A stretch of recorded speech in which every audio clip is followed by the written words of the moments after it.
online from OBS. Switching over to stream audio only so I can test audio.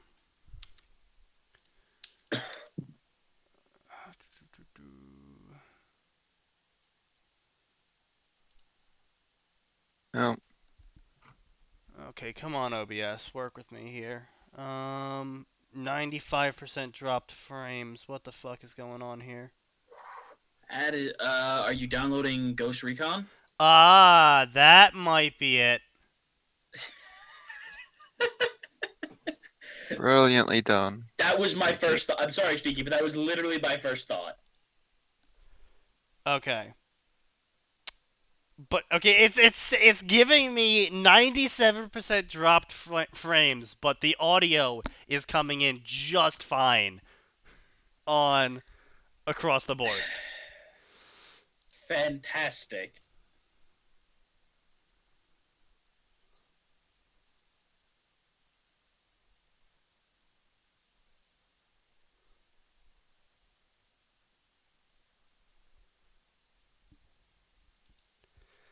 Well then, I actually sound wow. Is that what I actually sound like? I can't believe you guys even like listen to me. Dude, how do you think I feel about hearing myself?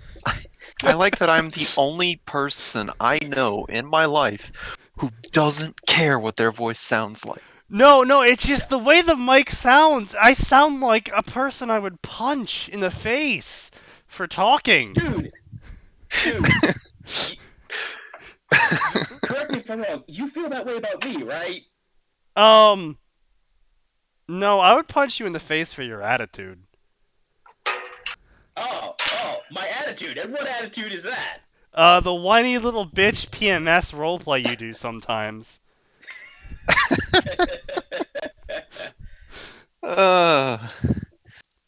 Cause when you tilt fucking hard. Yeah, I do. Stream health red. Well, fuck you too, YouTube. Video output low, my anus. I don't want to know how you have low video output in your anus, but that's kind of impressive. Are you a cyborg? Yes, I am cyborg. Alright, whenever YouTube decides to stop okay, I've turned off the downloading, but OBS is still giving me 99% dropped frames. I'm gonna try and upping the buffer count, I suppose. Maybe I'm even rescaling the output to something lower. What the fuck, man? I hear you. That shouldn't be happening.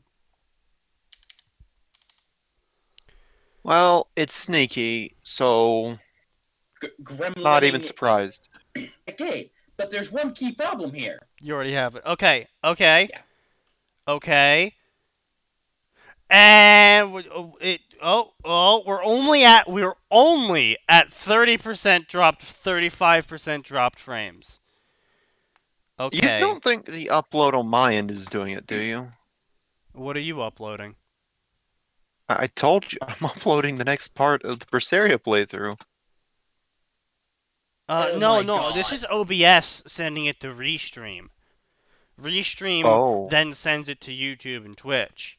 No, OBS is giving me a 50% dropped frame rate when it comes to YouTube. What the hell is this shit going on? Okay, well, okay, Twitch, what the fuck is this shit? Okay, clearly I need a higher bitrate. Clearly, just fuck everything. Yeah, apparently you're not allowed to have fun. Go my bitrate. Raise the roof.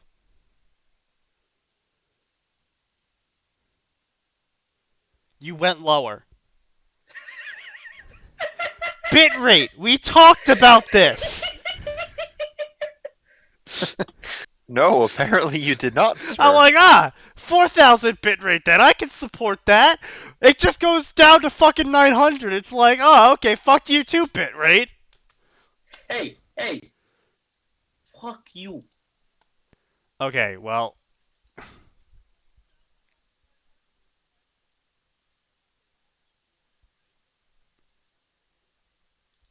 Okay, well, I'm okay. We're at 40% dropped frames. I'm monitoring the streams. Everything looks fine. So fuck it, we'll do it live. I never thought I'd get to hear that used in an actually serious manner. All right. So we actually have quite a collection of people today. So welcome to Fanfiction Tuesday, the Electric Boogaloo, where we feel like torturing ourselves for a second time in. Well, I mean, technically it's the first time in the week, but since we typically do it on Fridays, it's the second time. Fuck you. The point is, we hate ourselves. Yeah, the point is we hate ourselves. That's a pretty good summary of what's going on here. Yep, cool. We hate ourselves. My family's off to a Bible study, which means I get to express my violent outrage. All right, I am sending you guys the first story that we're gonna be considering suicide with. Good. As I had previously stated. Oh, and they're all gone. Okay. Wait, what? we're back down to one viewer on each site. Oh. How many did we have? We had like 7 on Twitch. Oh. And they all just left? Yeah, and that's the weird thing, is that the title was Fanfiction Tuesday, the Electric Boogaloo, and I didn't have any game labeled down, so they pretty much just fucking clicked on us. And stayed here long enough to hear me shout, "Fuck it, we'll do it live." Do you think they showed up hoping we would be reading the good stuff? No. Maybe. That is actually a possibility. But I don't know why you would ever come to a stream called Fanfiction Tuesday, the Electric Boogaloo, and expect good things. I don't know. It's called the Electric Boogaloo for a reason. Naivete? Yvonne? Hope? Alright, let's get on with this. Okay, as I was previously saying, this is a apparently original character story, and with all original characters, even my own, I just assume it's a fucking self-insert because it's a fanfiction story, and unless otherwise proven, it's pretty much guaranteed to be self-insert on some level. I'm sure. All right. No! Trust me. Because this spontaneous thing was my idea. I'll read the first summary. Oh, you will. How kind and generous of you. I know. A story of an alternate world where small changes long ago made a ninja world of a distant history and different people, different heroes, and different villains.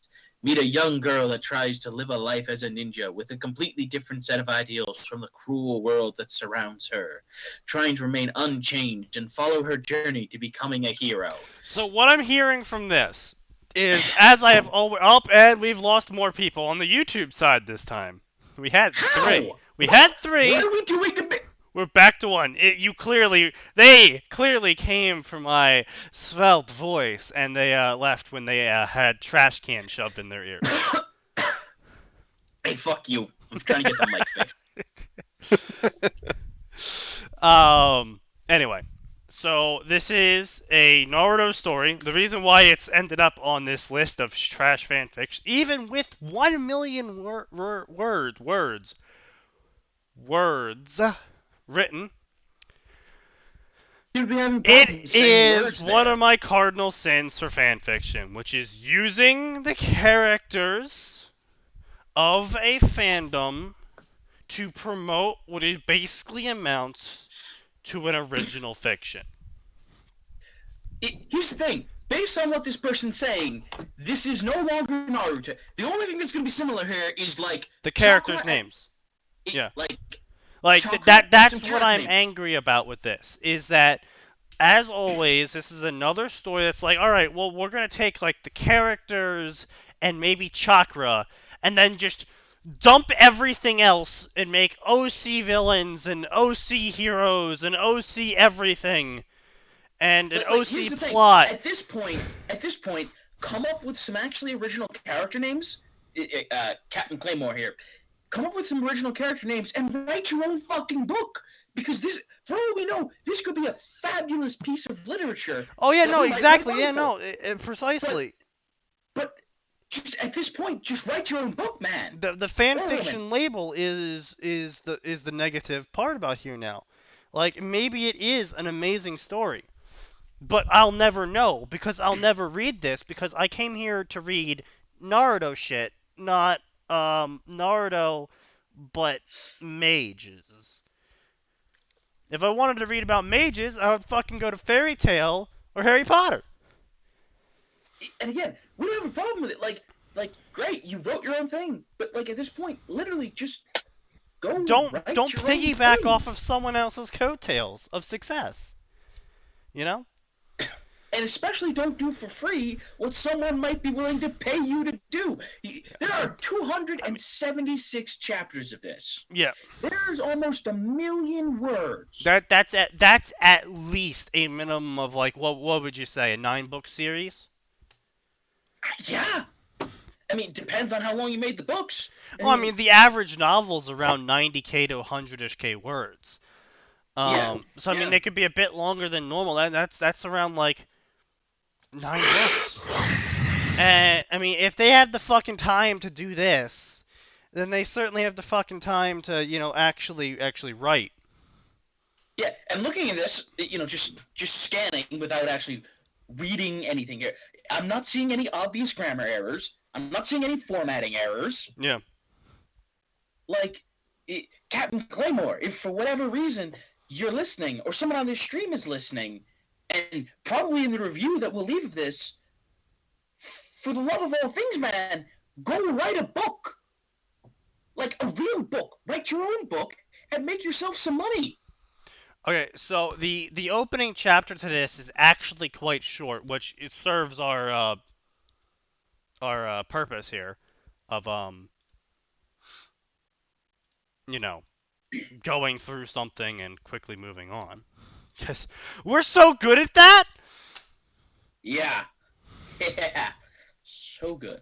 So fucking good at that. So anyway, we've expressed our opinions on this story and the premise and the characters. Now let us move on to the actual story.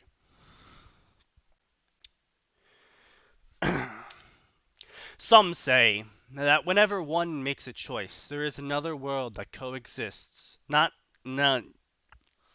If you're going to use the saying, use it right. It's not coexists. It exists in parallel. Because it's about parallel universes. If it's coexisted, that means the world would be in the same universe as yours. It's not. It's in a parallel universe of different choices. There's a difference. Words. Where one chooses differently. When one follows this confusing thread, it's actually not too confusing. It's more like a tree than a thread or a carpet or a rug. I was going to say, it's not even that confusing.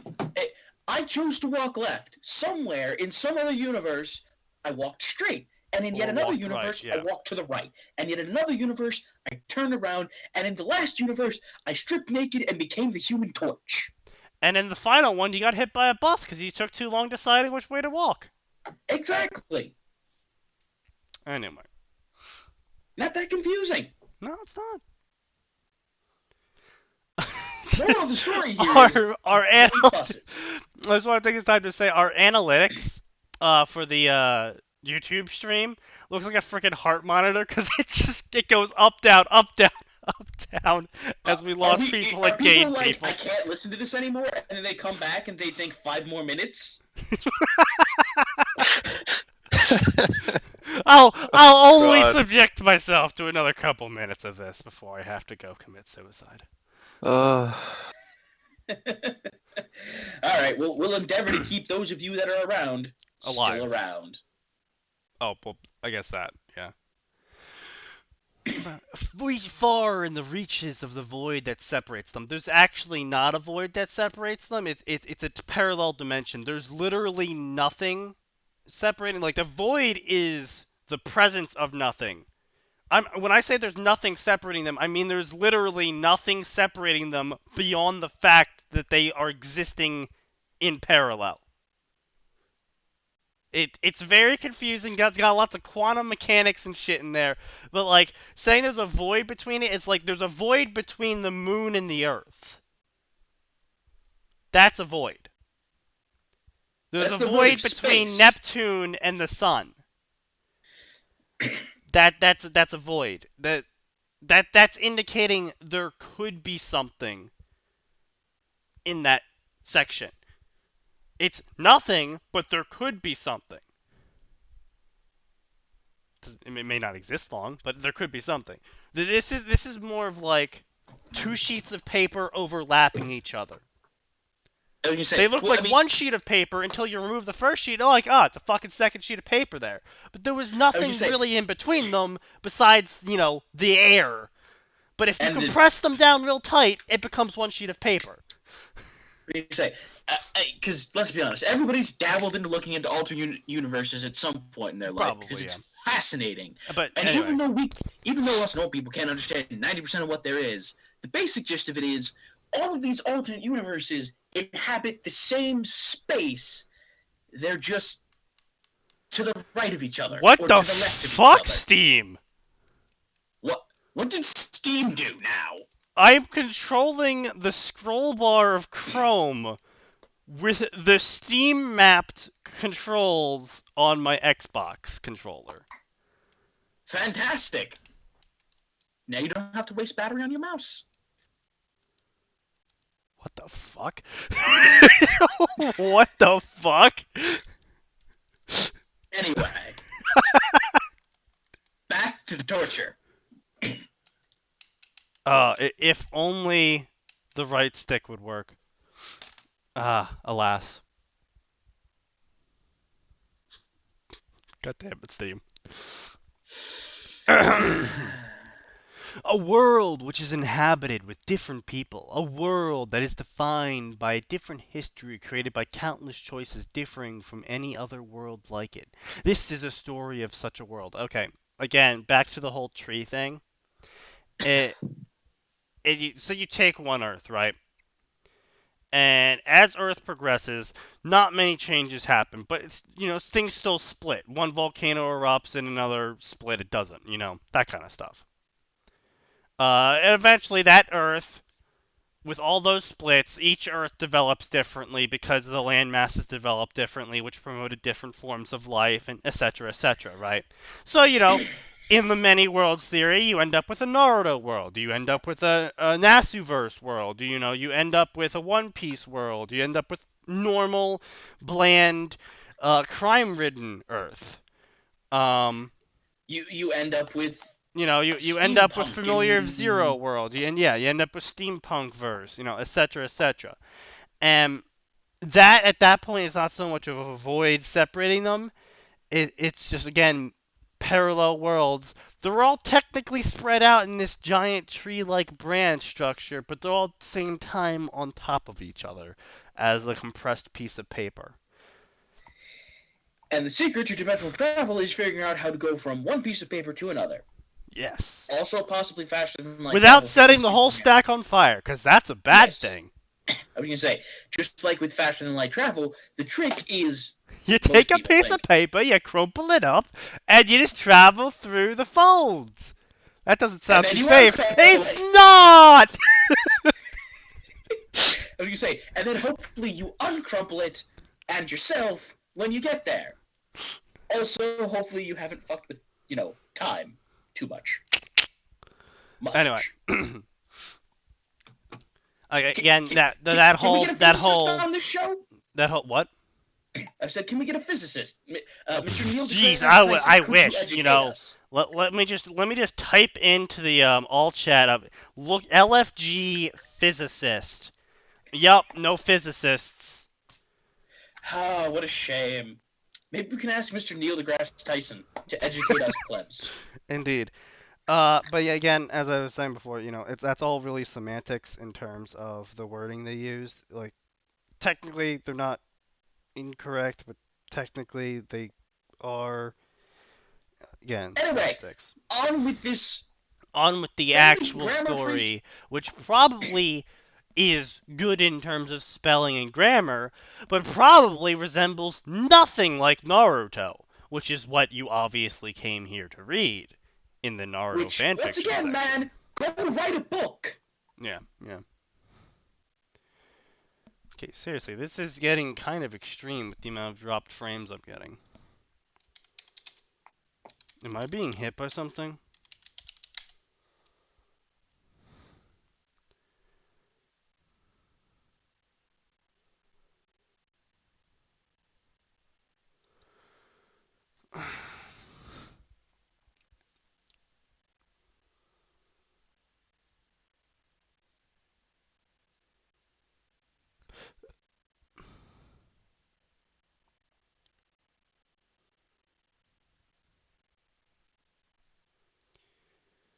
Okay, yeah, no, we've been having, okay. Sorry, folks. Like we said, we're According to doing this live. Comcast, I've been having internet problems in this area.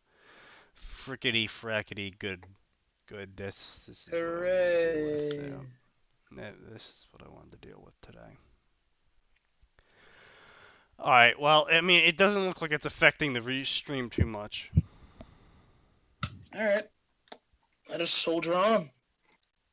And the audio looks to be coming in fine, so I guess I'll just live with it. I'm gonna say, yeah, my horrible tinny garbage can audio.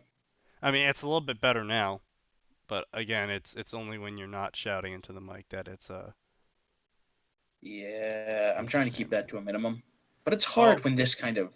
Open, we lost our viewer. Alas, poor Yorick. They knew him well. No, we didn't. What about? Alright. Anyway. Fucking Christ. You know what? That's actually what's happened. That's actually probably what's happened. What? Is YouTube wasn't updating, and it says we lost them a couple minutes ago. It said YouTube wasn't updating, so I refreshed it, and then it said like, oh yeah, you lost this person. I'm like, oh, fucking great. It's probably not telling us, and the stream is just cutting in and out. That's probably what's going on right now. Yeah. Do we want? I almost want to just pick this up at a later time because right now I'm at 70% dropped frames. Yeah, no, I mean, I mean, if it's just cutting in and out, and if we're not providing a good experience, there's obviously no point in continuing. Yeah. It's not a good representation of the brand. Well, I mean that, and it's not going to be enjoyable for anyone to. Yeah, like if no one wants to watch. All right, well we got the viewer back, so I'm going to test my ping. Oh boy, speed meter is having issues. Okay, well, yeah, anyway, yeah, if something's getting funky on your end, viewers, it is not you. It is me. It is completely me, because fuck Comcast. I'm sure that's something we can all get behind. Anyway. A young girl was standing on a cardboard box with some trash in it. That's one strong cardboard box. One not unlike many more that could have been found. I would have used can be found in terms of that. Yeah, it's a minor quibble though. Well, no, because I mean he uses standing on a cardboard box and then goes into a past tense of possibility. Yeah, that's true. Also, I mean, I guess the cardboard box has some trash in it, but have you ever tried standing on a cardboard box? Unless you weigh like 15 pounds, that thing's gonna collapse. Yeah, they're not really. I mean, it may be a reinforced cardboard box, because I mean that exists, but I really doubt it if it's filled with trash, Yeah. Especially in the spring season when people were tidying up and throwing out the trash that they had as leftovers from winter. What? The substance and contents of said box mattered little to the 12-year-old girl, only its location in the central district of the village. Are you trying to say the location mattered to the little girl? The substance and contents mattered little to the only its... Yeah, I would just say only its location mattered. Or something, because I mean, yes, I would say that's technically a correct way to write that sentence. It just feels awkward to me, though. Yeah. It's not something I would ever, like, see or read out loud, you know? Yeah. That's why I always say read everything out loud. If it sounds odd, then it probably is. The actions she performed on said box were quite unlike what any common villager had seen before, causing crowds that couldn't have been called as small. No. That couldn't have been called as small. I'm guessing he's trying to say that couldn't have been called small? Yeah, but I mean, you could have just said causing crowds that couldn't have been called small. I mean, that's what I just said, though. I mean, I would have said, like, I'm agreeing with you, causing like, I'm crowds, saying, not so small crowds to form around her or something, Yeah. The way, again, this sounds very stilted. To gather around the child and observe her peculiar behavior. I also hate the vagueness. Like, the first sentence told us that she was standing on a cardboard box. The second half of that sentence told us that there was a lot of boxes and that people were throwing their trash out as it's now spring. And the second sentence, the first half of the second sentence told us that it didn't matter what was in the box and that the only important thing about it was that it was in the middle of the village. And then the third sentence told us she was doing something on top of the box that was causing a crowd. Yeah. Like, right back. I'm gonna try something with my mic. I'll be right back. Alright. Anyway, as I was saying, it doesn't... That's a lot of sentences that tell us basically nothing. It is my point, I guess I'm trying to get across. That's a lot of time wasted. That's a lot of hook time wasted. Because the first paragraph, the first chapter, are supposed to pull you... The summary is supposed to pull a person in. The first paragraph is supposed to set the tone. Is the mic any better now? Yes, way better. Yeah, so Discord, without telling me, decided to switch over to my piece of shit laptop. I told you! And I went in and I changed it, and it's been changing it back! Well then disable the fucking laptop mic in the Steam, and the, it's not Steam, the Windows audio section. The Steam overlay, yeah, that's what I'm doing right now. God damn it, Discord. Anyway, now that you've figured out that fucking issue, because... Hold on, I have to go mark a tally down for fucking Sneaky was right again. I never said you were wrong, though. Like, I never said Sneaky was wrong. No, but you did say, but I already did that. Yes, because I had performed that action several times. Anyway. Look, the point of the first chapter is with the summary, you set the tone for the story. With the first paragraph, you set the tone for the writing. With the first chapter, you set the tone for progression. They're each part of the hook that pulls people in. The summary gets you to look at the story. The first paragraph gets you to keep reading the story, and the first chapter makes you read the book. Right. So far, the summary has been useless vamp, and this first paragraph was absolutely useless fluff that could have been completely told to us with all the vagueness intact in the first sentence. That didn't even need to be a run-on. A young girl in the center of the village was standing on a cardboard box, attracting passerbys with the odd actions she was performing. Yeah, or even a less stilted version of that, no offense, would be just a young girl was standing on a cardboard box in the middle of the village square, attracting large crowds with her peculiar actions. Yeah, Like, exactly. Like, like so many ways to compact I'm that all beginning to see down why there's a into a million normal words, sentence. because it seems like this person thought they were writing like a college paper, No, and that's that not. they Yeah, needed yeah. I fluff. guess you could. Yeah. Yeah. Okay. Yeah. No, I definitely. Yeah. It makes me feel like they are used to uselessly vamping what's going on. And believe me, we've all written posters. We know you need to do that. Posters. We've all written college papers. We know Yeah. you need to do that.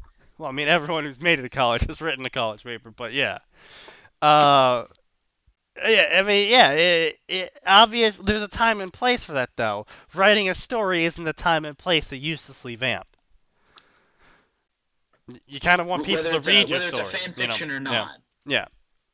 Especially if it's not a fan fiction. Like, holy shit, that's a great way to get people to put the fucking book down and never pick it up again. Is, oh, this entire first chapter was just him waffling on about literally fucking nothing. I don't think I'm gonna read this book. And I'm certainly not going to buy any others by this author. Anyway. Konohakura was a ninja village through and through. The people that lived in... Oh, hold on again. Hold on. Again, if you're gonna...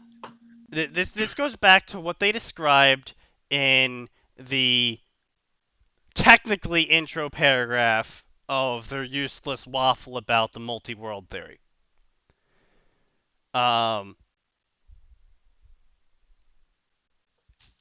Explain to me how in a world where magic exists alongside ninja magic with, chakra.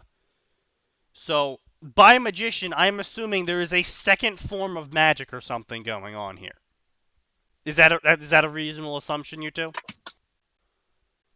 Yeah. All I right. mean, chakra's essentially magic in a way. No, I mean, like I said, it's ninja magic. But I'm assuming by the fact that they are calling it a world of ninjas and magicians, that there is two forms of magic we got going on.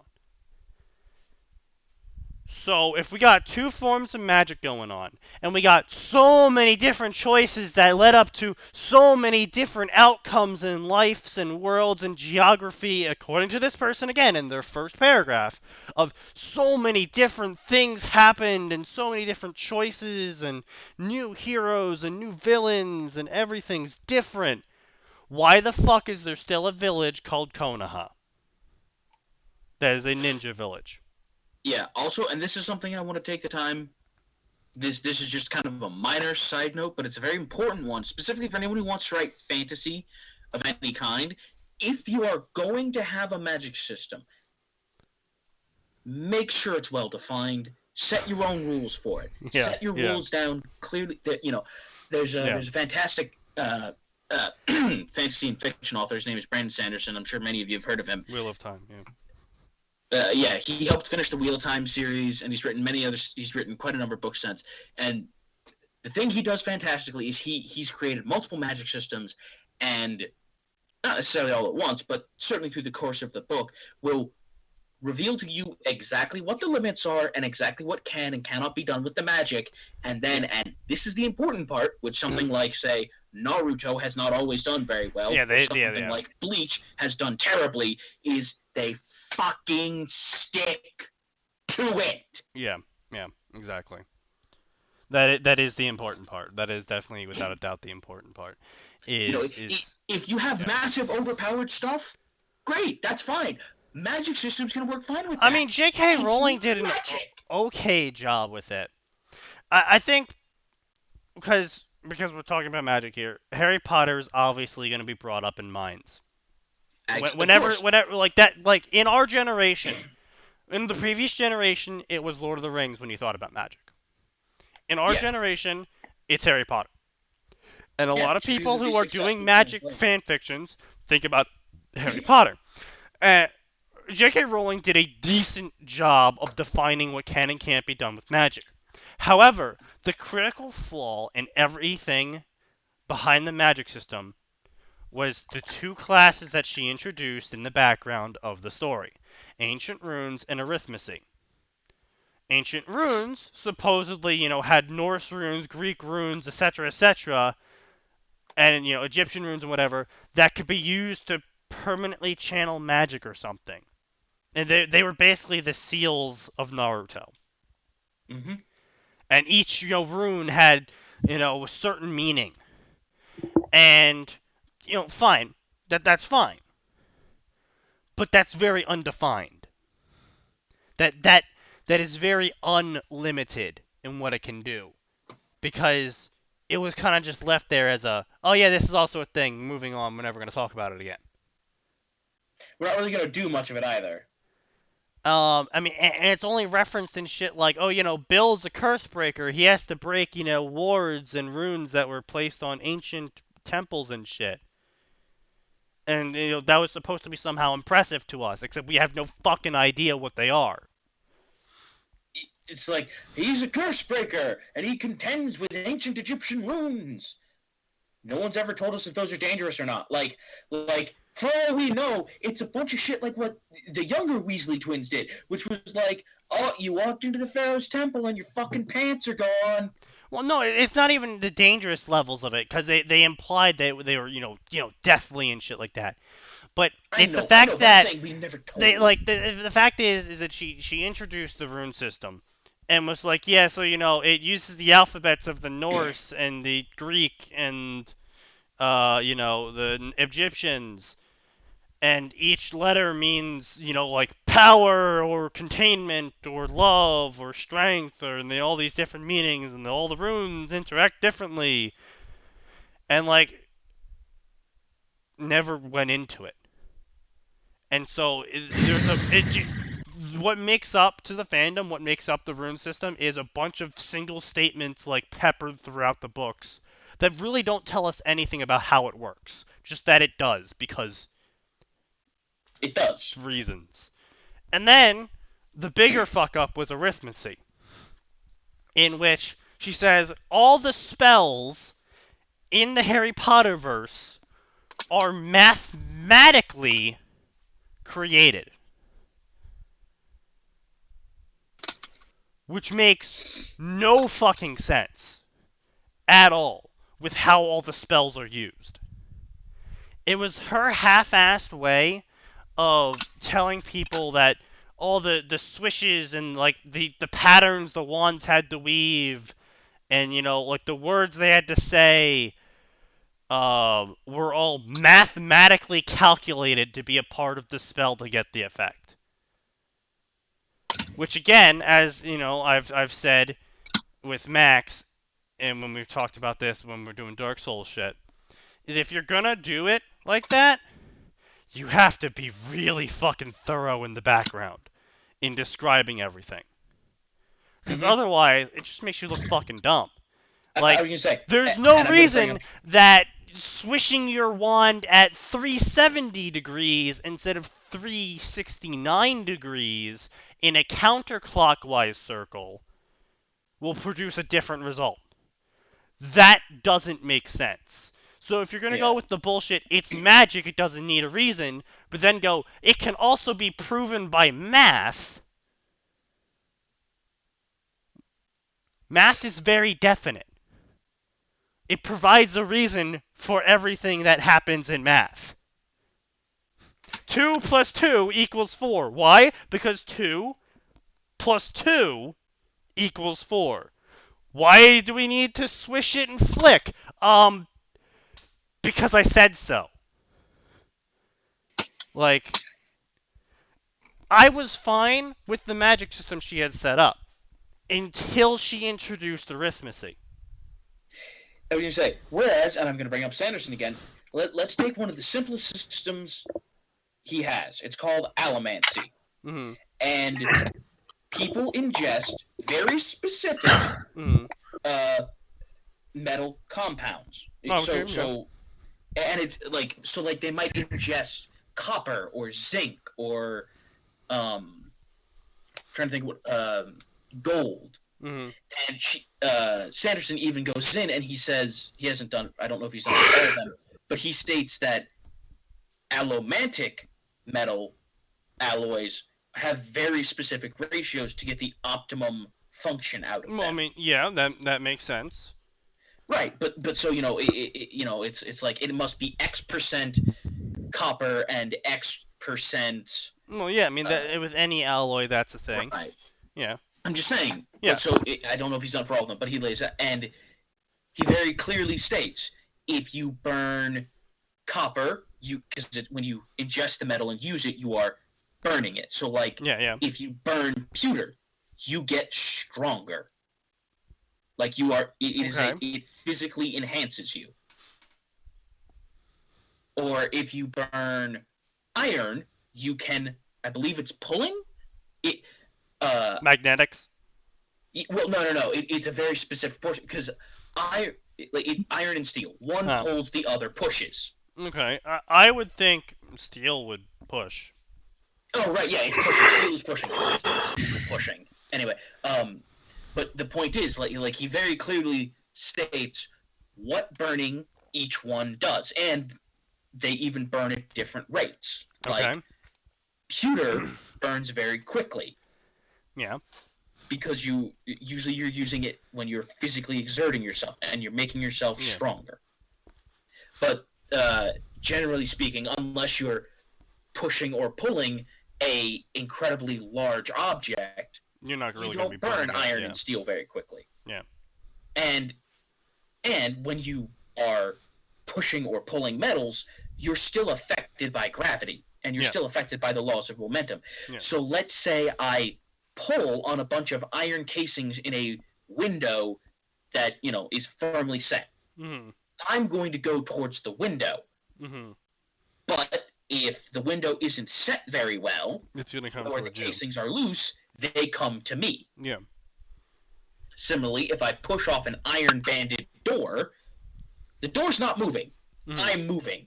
Mm-hmm. And so it's a clearly defined, relatively speaking, simple magic system. And it's important because he explains what can happen, and he sticks to it. Well, I mean, even more than that, like, if you're gonna go with fuck it, it's magic, then stick with it. Fuck it, it's magic. It doesn't need a reason to why it does. Swishing your wand this way and then jabbing forward shoots a fireball out. Okay, it shoots a fireball out because fuck you, it's magic. But don't be like, the X cosine with the swish flick, fuck you, makes fireball. No. Don't know. Yeah, I was gonna say, look at something like. If you're gonna make something, follow 40K. Physics. Yeah. If you're gonna make something, follow physics. Follow it. If you're gonna do something with math or whatever, you have to go 100%. You can't just be like, oh yeah, we threw like numbers in there to make it more legit. That doesn't make it more legit. That just makes it dumber. But anyway, we went way off tangent. Let's reel it back in. You guys good now? Continue with the story. We're better now that we've talked about how magic should be done and shouldn't be done. Okay. Yeah, so the idiots offer their uneducated opinions on how to write. What's so funny, Max? Nothing, I'm just sitting here listening to you guys do this while trying to do a fucking stupid combo. Waiting for it to end. Oh, waiting I'm sorry. for the pain never ends. Anyway, what? I'm sorry, I was just reminded of the magic systems we started putting into place in our Dark Souls. But I'm going full out with that though, Like I said, meanwhile, mine is a bastardization of, yes, there are rules for it. No, they don't follow physics. No, none of them make sense. Why not? Because fuck you, it's magic. But yeah. Back to the story. Again, if you're gonna... So, again, as I've said before with this whole fucking thing, if you're gonna with the whole many worlds theory, then change the fucking name. Or don't make it a Ninja Village, If you gotta keep the Konoha name for the brand... The Konoha brand. Is that the brand of but seriously, like we said, they're basically running their own original fiction and slapping the name Naruto on it just so they can cash in on the brand. Yeah. And obviously, if you don't use Konoha, people are going to be even less interested in whatever the fuck's going on in the story. Because Konoha is the main part of the brand. You say, because so far, we've got a bunch of useless fluff, and now he's mentioned Konoha. Yeah. And so, if you're gonna, like I said, if you're gonna use the brand, then at minimum, make the changes in the sentence. Don't make it just a ninja village through and through. Talk about the magic that's supposed to be fucking there. Talk about why is this Konoha similar but different? Because by saying it's a ninja village through and through, that means to me, the person who reads Naruto, who is looking at this story for Naruto stuff, ninja village through and through this is a ninja village. It operates and acts exactly like the Konoha from the original Naruto. Which, that would be fine. If you hadn't said this was an alternate universe where many different choices not just an alternate universe. This is basically an original universe where everything's fucking different except for this stuff. Somehow. People that lived in it may have lived under the illusion that it was no militaristic establishment. However, they weren't quite right. If this is a ninja village through and through, I'm pretty sure from what little we got between the interaction of the Hokage, the ninjas, and the civilians, all the civilians were quite aware that this is in fact a military dictatorship and they have to listen to what the Hokage says. I was going to say, they're even more aware of the, ninjas. And they know exactly what the ninjas do. So, when you have the Konoha military police staffed by ninjas, when your main army is ninjas, and more importantly, when your leader is a ninja who is selected by only other ninjas for primarily, to everyone else's eyes, their strength, I think it's a military dictatorship. But that's just a guess. So, now that little shit's covered,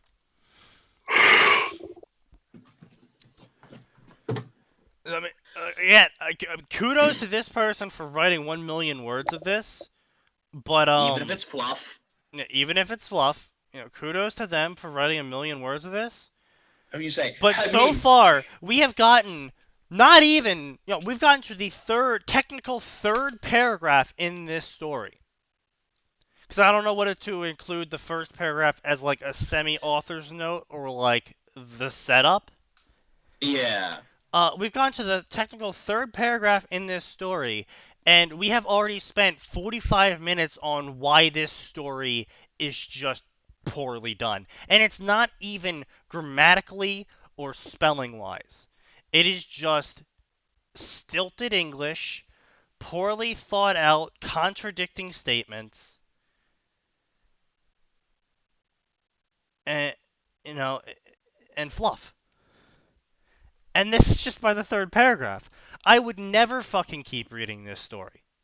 Unless we were paying ourselves to, which technically we are. Technically we are. But I would never read 1 million words of this. I mean, I can barely even get to the third fucking paragraph without spending an hour telling people why it's fucking stupid. Getting to 1 million words of this through 300 chapters almost? Fuck that. Yeah. Would not happen. But let's keep going. Let's finish the this village. Chapter. Yeah, I mean, a quick chapter. The village made its due from ninja performing missions for both its villagers and the village itself. I'm not sure the village paying itself is exactly how an economy works. I was gonna say, you see, that's just me. That's how you end up with That's how you end up with an economy in shambles, and then you get communist rebellions. I mean, more or less, but yeah, no, like the village offers. Maybe the village does in fact offer missions to ninja for stuff inside the village to do, like, hey, we need this wall built. Well, I mean, to be fair, there was stuff like, go get my cat out of a tree. But that's by civilians. That, like, the villagers pay the village a fee, obviously greatly reduced compared to everywhere else because it's your fucking village. Yeah, Pay we're not going to charge the village Mrs. a Henderson fee $7 to get the cat out of the tree. to put up a mission for a chosen by the village ranked ninja to perform their task. Whether that's building a house, putting up a wall, catching their cat, picking up their groceries, walking their dog, etc., etc. The village itself isn't going to be putting up too many of those requests because they don't need to. Because while it is a military dictatorship, it's not fascist military dictatorship in that the village controls everything. There is civilianly owned businesses, quite a lot of them actually. In fact, because it's a clan-based system going on, there's a lot of clan-based ownership in this village. There's a lot of factions owning plots and areas in this village.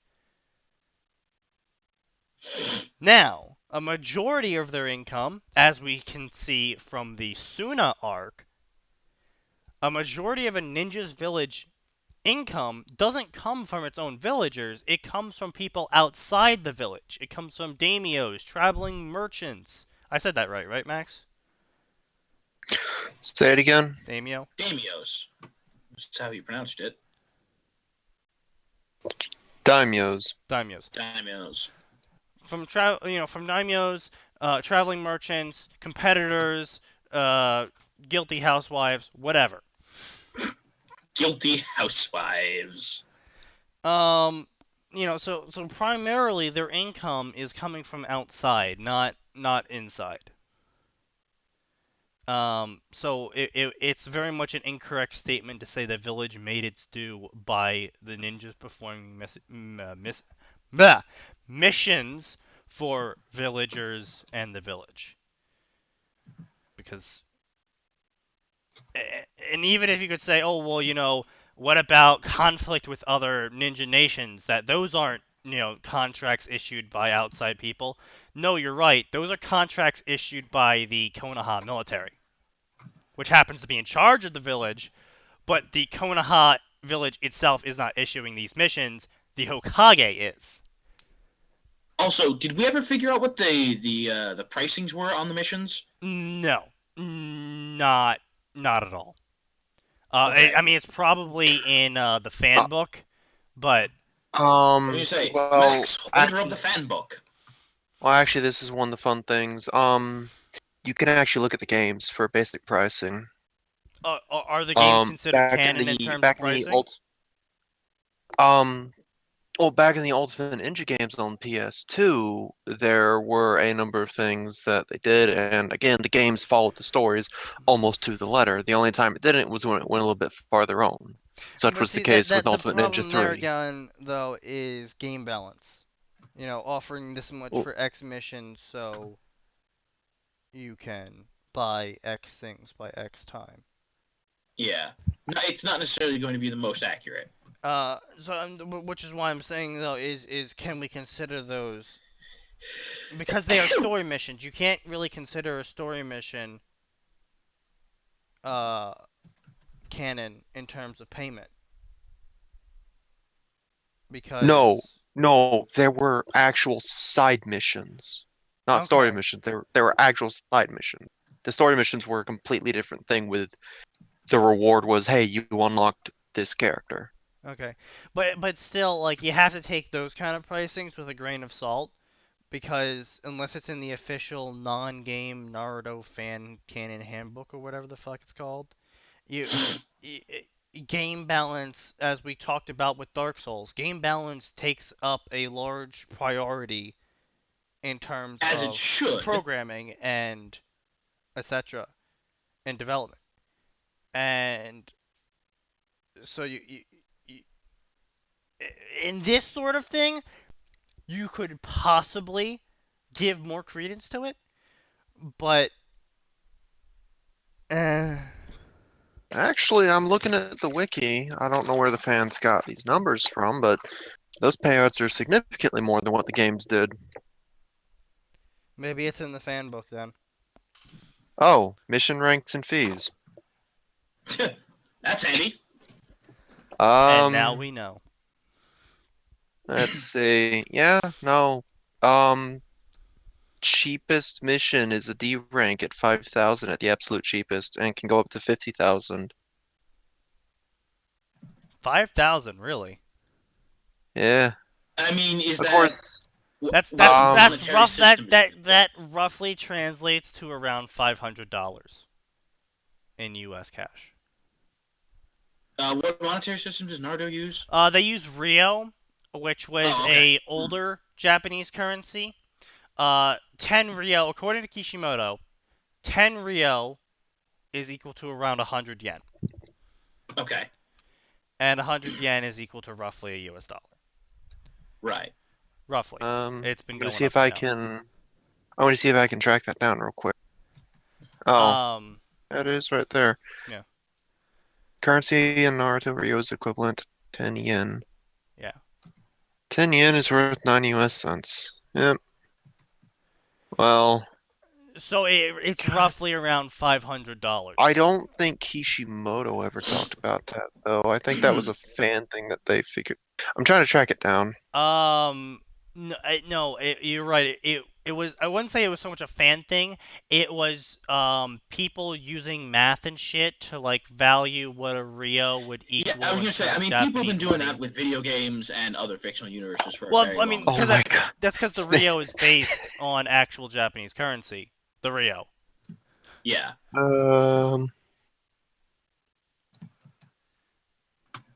It would be like if a game used, I don't know, Confederate bucks from the Civil War era. Confederate bucks. And that was exactly and then what someone decided to try and convert that into U.S. currency versus, how much it was worth then to how much a dollar is worth now and stuff like that, Sneaky. What? That means that there are people in the Naruto-verse paying $500 to have their fins painted. Or keep their cat out of a tree. But, I mean, keep in mind, though... that cat was a demon spawn. Keep in mind, though, Good however... point. They probably could paid a lot closer to, like, 50. Keep in mind, though, that wouldn't make much business sense for people inside the village. It's probably a lot cheaper to do it inside the village, as obviously they want to promote missions being given inside the village for Genin to learn the various things. So and then the village supplements that income. Oh, this is interesting. So it's splitting up all the different ranks. But each rank also shares one similarity in the requests for them. Mm-hmm. Requests from other countries to join war. That means that there are D rank wars. Yeah. I'm sorry, there are what? Each rank from D to S also has another condition of other countries can also request us to join a war for them. Well, I mean, so that means that's more in the realm of send us 12 Genin, send us 12 Jonin, send us 12 Chunin, kind of stuff, Yeah. Because there's a lot of countries besides the Big Five. And, if your country, say, the fucking nation of hot springs, and you're fighting the nation of rivers, and the most ninja you fucking have on call is 30, and the most ninja they have is 40, go to Konoha, hire 10, and now you have equal-sized armies. Yeah. Well, and no offense to the land of whatever, but I'm pretty sure hiring 10 Konoha ninja is probably closer to like hiring 15 ninja, relative to what they're used to. Hey, that's cool. They actually have in the fan book, they actually have a breakdown of some of the team compositions for the more famous teams. Cool. Huh. What do you mean a breakdown of the composition? Like second Hokage to the third Hokage, to Jiraiya and Orochimaru to the fourth Hokage, so on and so forth. God, I forgot we actually do see Minato's teammates. They just were never named. Yeah. I You don't would deserve a say name. that the village would subsidize missions inside the village, because that would only Yeah. make sense. You're not gonna charge your own civilians $500 to have a fence painted, but you will charge, bumfuck nowhere $500 to send 4 ninja out to paint a fence. I was gonna say, like, take for instance, I go to a community college, and the price I pay as someone who lives in the district where that community college is located is like half. Like I pay about $250 per class during a normal semester. And the average class is like what, 1,200? Yeah, Yeah. like, and that's done because we are residents. Our taxes directly go to that college. Yeah, I mean, it and just we're makes in the sense though. Is district. you want people to come to your college. It's a lot easier to go to a college near you. It's even easier if that college is cheaper than the one, down the street. And by down the street, I mean down the country. Yeah, and you can afford to charge those people less since they are quite literally already giving you money. Yeah.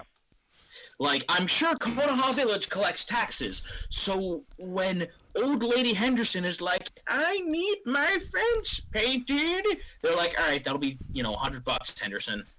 Yeah. Yeah, no, exactly. Yeah. and they definitely make up for it in, the S ranks of, kill this shipping magnet or whatever. S rank mission, 10 bajillion gold, Yeah.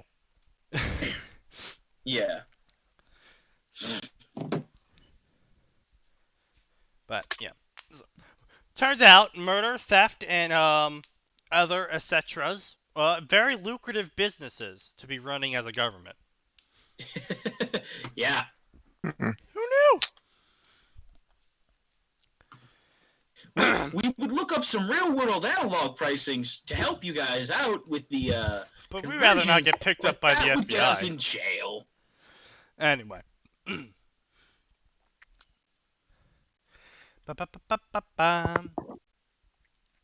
Most of the time, ninja faced off against other ninja, and no place that benefits from... Why is there a comma there? I don't know. Man, I was like, there's Max, no are you obvious looking at grammar this? errors. Where am I supposed to be looking? What paragraph? Third paragraph. The village made its due from ninja performing missions for both its villagers and the village itself, comma. Most of the time, ninja faced off against other ninja and no place, comma, that benefits from violence and conflict can be called non-militaristic. But, first of all, the author has contradicted themselves. No, they haven't contradicted themselves. They're just, again, like we said before, they're waffling on and vamping. Fucking hell, at this point, they're vaping. That's 3 different sentences. Listen, I know the comma has a lot of power. Yes, this is technically correctly structured. No, that should never have been written. That should have been split up or completely gotten rid of after but before the first comma. Fine. Everything after either needs to be its own sentences or completely gotten rid of. Yeah, I mean, there's no point in it being there. It no serves no purpose, and it's also very awkward. As many rights these villagers enjoyed, as believable as the illusion of peace was. Yeah, I guess for civilians, peace is pretty, I guess you could say obvious to them. If, they're not hearing... I was gonna say, is there a ninja war going on? No? Yeah, again, yeah, exactly, like... The civilians aren't gonna be bothered. If there's a ninja war going on, the first, second, and third great ninja wars, the civilians knew what was going on, they did not feel safe, and, because that's like, every week they fucking, heard back news of, this village has been lost, the borders have been lost here, you know, this town has been burned to the ground over here, you know, hundreds were killed in this battle. But, you know, if it's, you know, conflict, a subtle conflict here and there between various ninja villages competing for different missions, then, yeah, I mean, you know, fucking shit, the civilians aren't going to hear about that. It would be a fucking pox upon the ninja village's reputation if the fucking civilians heard about how this A-rank mission went when they contacted another fucking ninja village while they were assassinating a local lord or something, you know. That's fucking shitty OPSEC at that point. So no shit the civilians think they're at peace with the other villages and whatever. And why are you even talking about rights? Like, I never witnessed anyone in the Naruto universe being particularly deprived of rights. They lived in the village of hired muscle that did not shy away from killing. What? Like, this entire first part of this paragraph did nothing beyond brand the area this story is located in as Konoha. Like, this is, again, another completely fucking useless paragraph. I would say, specifically with a fanfiction, like, I'm starting to see, again, like we said earlier, I'm starting to see where he's getting the fucking million words from. It's just vamp. This whole story is just vamp. Each paragraph Vamp could be, for life. Each paragraph could be fucking broken down into a single fucking sentence. Anyway, so we've Perhaps enough about the waffling. Let us move onwards. Perhaps that was why this girl proved to be so interesting to the audience. Are you gonna fucking tell us what she's doing? The girl with slightly tan skin and dark hair. Oh boy, I thought we had avoided this kind of paragraph. I guess we fucking did. I thought we had too. Turns out he was too busy waffling for the first, I don't know, 3. Tied behind her back with a forehead protector, with the Leafs mark carved onto it.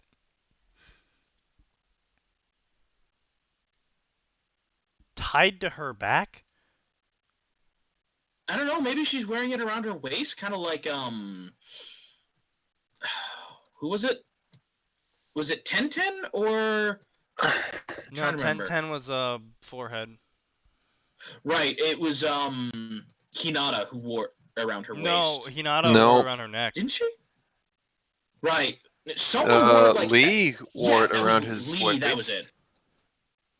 But see, that's what I'm like, tied to her back. Like, I know what they're trying to say. They're trying to say her hair is tied behind her back using the ninja band. But that's not what they wrote. Setting I'm missing my card reader. With her forehead, flowery black dress and sandals was wait, what? Hold on, flowery black. Wait, no. The girl with slightly tan skin and dark hair, tied behind her back with a forehead protector with the Leafs mark carved onto it, flowery black dress and sandals, performing tricks for the audience's amusement. Fucking what? That is a very awkward sentence, and I'm not even sure if that's correctly structured. No. The girl with slightly tanned skin and dark hair, tied behind her back. No. Alright, so I'm gonna do the classic thing. Remove the commas from a sentence and see if it still makes sense. The girl with slightly tan skin and dark hair, flowery black dress, and sandals was performing tricks for the audience's amusement. You are correct in that statement. However, adding those commas in broke up the description. Yeah. Anyway. Was performing tricks for the audience's amusement. Her performance consisted of tricks, both simple and utilizing ninja techniques. Something that was not many people have seen before. Ninja techniques were made to be the tools of murder and stealth. Tools of accomplishing murder and stealth! Chidori! Lightning Blade! That's about as unstealthy as it gets. Hold on. I'm gonna summon a toad. Wrestling God! Of the Empire Summoning State Building. toads! Let me just shoot the Death God at you! Adamantium staff! Yeah, just a Fucking reminder. stealth! Yeah, no, just a reminder, by the way, Jiraiya did have a summoning jutsu specifically called Bringing Down the House, Oh, yeah. in which he summoned the toads to crush his target. Yeah. Oh, my personal favorite. What was it, the mountain toad? Oh, yeah, where he summons the toad, where he summons people inside the toad or something? No, I think he summons it and it just turns the entire building's... I'm not even sure what happened there. Yeah. I summoned a toad. Cool. Okay, How did it now, replace to the be building? fair, it is Jiraiya, who we did see later was actually quite capable of stealth when he snuck into Pain's. I mean, yeah, I know. I'm just saying, ninja techniques, stealth and murder, grand fireball, fire wave, fuck you meteor, stealth. I was gonna say,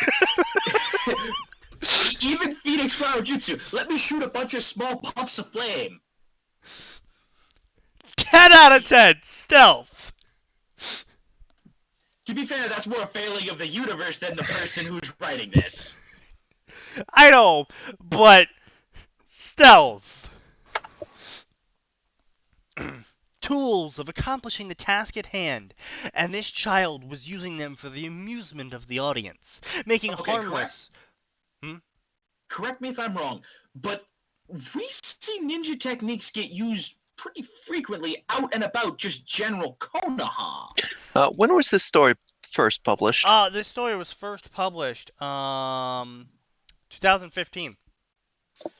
So, after Naruto ended.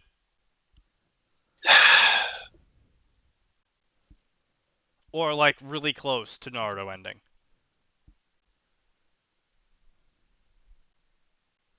Why? I was really hoping that this was long before Naruto, but no. No, you had to disappoint me, didn't you? Of course we did, Max. This author can do nothing but disappoint you. Pretty much. Now, however, I will again call them out on this again. Ninja techniques are to be used for stealth and murder, as you said. A old technique in Japan was women specifically, disguising themselves as geishas and doing a performance and killing someone during the performance. They were basically the bards of they were the bard equivalent of Europe, of Japan, you know. Of Europe. Yeah, geishas in the Europe. bard equivalent of Europe. Wouldn't that just be a bard? Shut the fuck up. The bard equivalent of... I mean, that was a thing, though, is, you know, bards were spies, assassins, and music makers. Yep. They used their harmless music-making exterior to gather information and kill people. Mostly gather information, but deaths were... I mean, my target's right there. All I have to do is walk towards them. So, I would say that amusement of the audience, unless this world is supremely different than our reality and the Naruto world, I would say ninja techniques have been used for amusement before.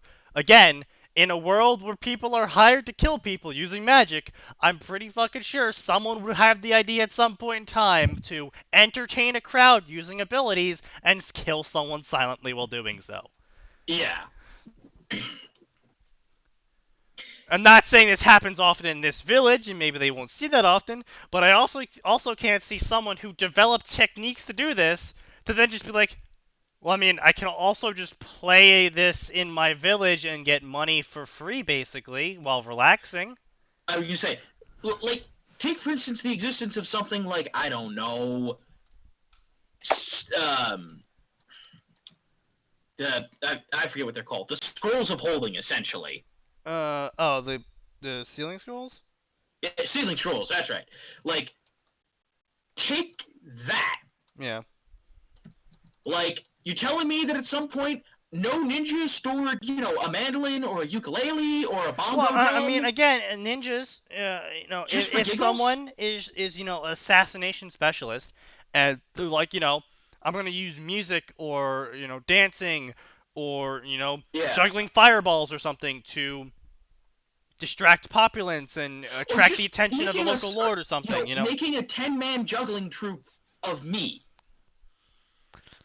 I mean, that's a bit much in terms of ability, and that would set people off. But who's gonna suspect the person who's juggling balls of harmless water, or in the person's mind, obviously we know that balls of water can be punched through a person's skull, but they don't know that. They're civilians. Yeah. So if you have this set of, if you're an assassination specialist and you have to play the mandolin or you have to juggle something or dance or sing or whatever to do an assassination, good training would be going back to your home village and just doing that to the general audience. And if they like you and they give you money, then you're clearly succeeding in your training. If they ignore you or they boo you, then you have to get fucking better. And it would be a great way to test out new ideas for acts you could do. So I would not be surprised at all if in the central market, like a lot of other markets, squares that I've seen, is people playing music or, people dancing or people singing or, juggling or some other trick to get money from the passerbys. And I'm not saying they're all ninja. I'm saying maybe a couple of them are. So making the claim of not seen. Yeah. All this getting back to our eventual point of that's hogwash. They've been seen time and again. I mean, I'm not, and I'm not even saying, it's an everyday occurrence then. Maybe not everyone goes to the market when there's a ninja there that's doing the water ball juggling or whatever. Actually, that actually sounds like really good training. Yeah, especially if like they made it like known, like, hey, we want you to heckle the shit out of these guys. I mean, I'm certain that you're friends with the guy. You know when he's gonna go trade, so you use transformation to turn yourself into an average civilian. You're just fucking sitting there booing him and throwing shit at him as he's doing it. I could see that happening. Ninjas are dicks. But that's my point though. Is don't make those kind of. If this was the original fiction, I would raise my hands in the air and say this is your fiction. Maybe this doesn't happen. I was gonna say, but they posted this under the Naruto section. Despite stating that everything is different, you have yet to demonstrate that in the slightest. Yeah, so I'm going to use these same assumptions I used for Naruto then. And you can't tell me differently until you explain it. And you haven't done so, you've waffled. And you've made us waffle. You've made us violently upset with your waffling. We are all waffles now. Ooh, speaking of waffles, I should go eat my dinner soon. Yeah, my dinner isn't waffles, it's pizza, but waffles made me think of food. Anyway.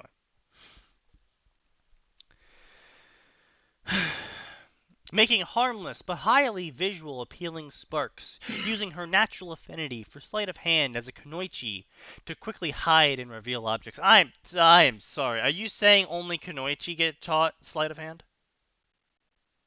Or are you just saying that ninja in general taught sleight of hand, and you're really trying to tell me that in a world of... not even saying that. Using her natural affinity for sleight of hand as a kunoichi. Like, you could have just left it natural affinity for sleight of hand. That's fine. Natural affinity for sleight of hand as a ninja. That's fine. Specifying the gender means it is specific Like, she has the natural affinity for sleight of hand because she's a kunoichi. You know? That's how words change things. Words! They change things! Natural affinity for throwing balls as a football player is different from natural affinity for throwing. You know? That changes the statement. Yay, English language. The public Anyways, ate the little girl up. Ah! Yeah, Sneaky, I'm gonna save you guys for a moment. I Huh? have a present for you now. I Oh finally no. got around, tracked down my handheld scanner. Oh. This is for your crack fix. Now you Oh. have something to do it with. uh-oh. What are you sending us? It even Oh! comes with labels. Oh my. Well, that is indeed That is just what we needed. that's a Yeah, map. most Yeah. detailed you're gonna get. I'll just open that link right now before it gets deleted. Because Discord will eventually do that to us, Yep. sadly. All right. Now that we have that, we can keep going with this mind-numbing. You know, for a million Fluff. words, this person sure sure is really bad at writing. I wonder if this is one of those, like, they got a lot better. I really hope they got a lot better. Oh man, do you like want to get halfway into this and then go to the last chapter and like read the first couple paragraphs as well for that to see if they ever improved? I mean, sure, but let's get halfway through this first. Yeah, let's like read in like another two paragraphs, and then we'll stop complaining about it and move the fuck on because we've been here for an hour and 30 minutes already. We're fucking four paragraphs This in. is our stream. This is going to be our stream, Fucking folks. goddamn it! Why is it? It's like, oh, this is a 10K chapter. You know what? Done in an hour. Oh, this is a 1,000 word intro fucking paragraph. 2 hours, 3 you. I think later on this week we should actually attempt to do a For Honor stream properly this time, What? So like just to Wednesday, purge this Thursday? out. Ugh, we can try, but Um, Thursday I should actually have the house to myself, so that we can aim for that somehow. Unless, wait, out. And when is your D&D? Wednesday. Right. Okay. No, it's the salt mines that do D&D on Thursdays. Okay. Yep. Anyway. Yep. Moving on. Ba-ba-ba-ba-ba. The girl opened her eyes in the morning as sun felt its need to blast all of its luminescence into her closed eyes slightly earlier than the young Genin would have loved it to. What a fucking asshole. Wow, that is a How dare you, sentence. sunlight? That is a sentence. Holy shit, the amount of absolute not needed is strong in this story. She scratched her tired eyes and sat up looking around the bright room. Her somewhat wait, is this is a line this is why is there no fucking line break here? This is something new. We have moved on past this. What was previously talked about. There is no fucking line break here. Her somewhat annoyed and tired eyes, you already said tired, slipped back to the piece of cloth illustrating one of her favorite books that was hanging on her window, acting as a cover, as a means to protect her from the light. What fucking what? Oh, so she basically has a poster up over the window? Yeah, she has a poster up to block the light, which that's a terrible idea. Yeah. But, you know. The girl's hand reached up Heaven and forbid tore a it ninja off. would understand about how to properly set up, light blocks Blackout, and yeah. camouflage.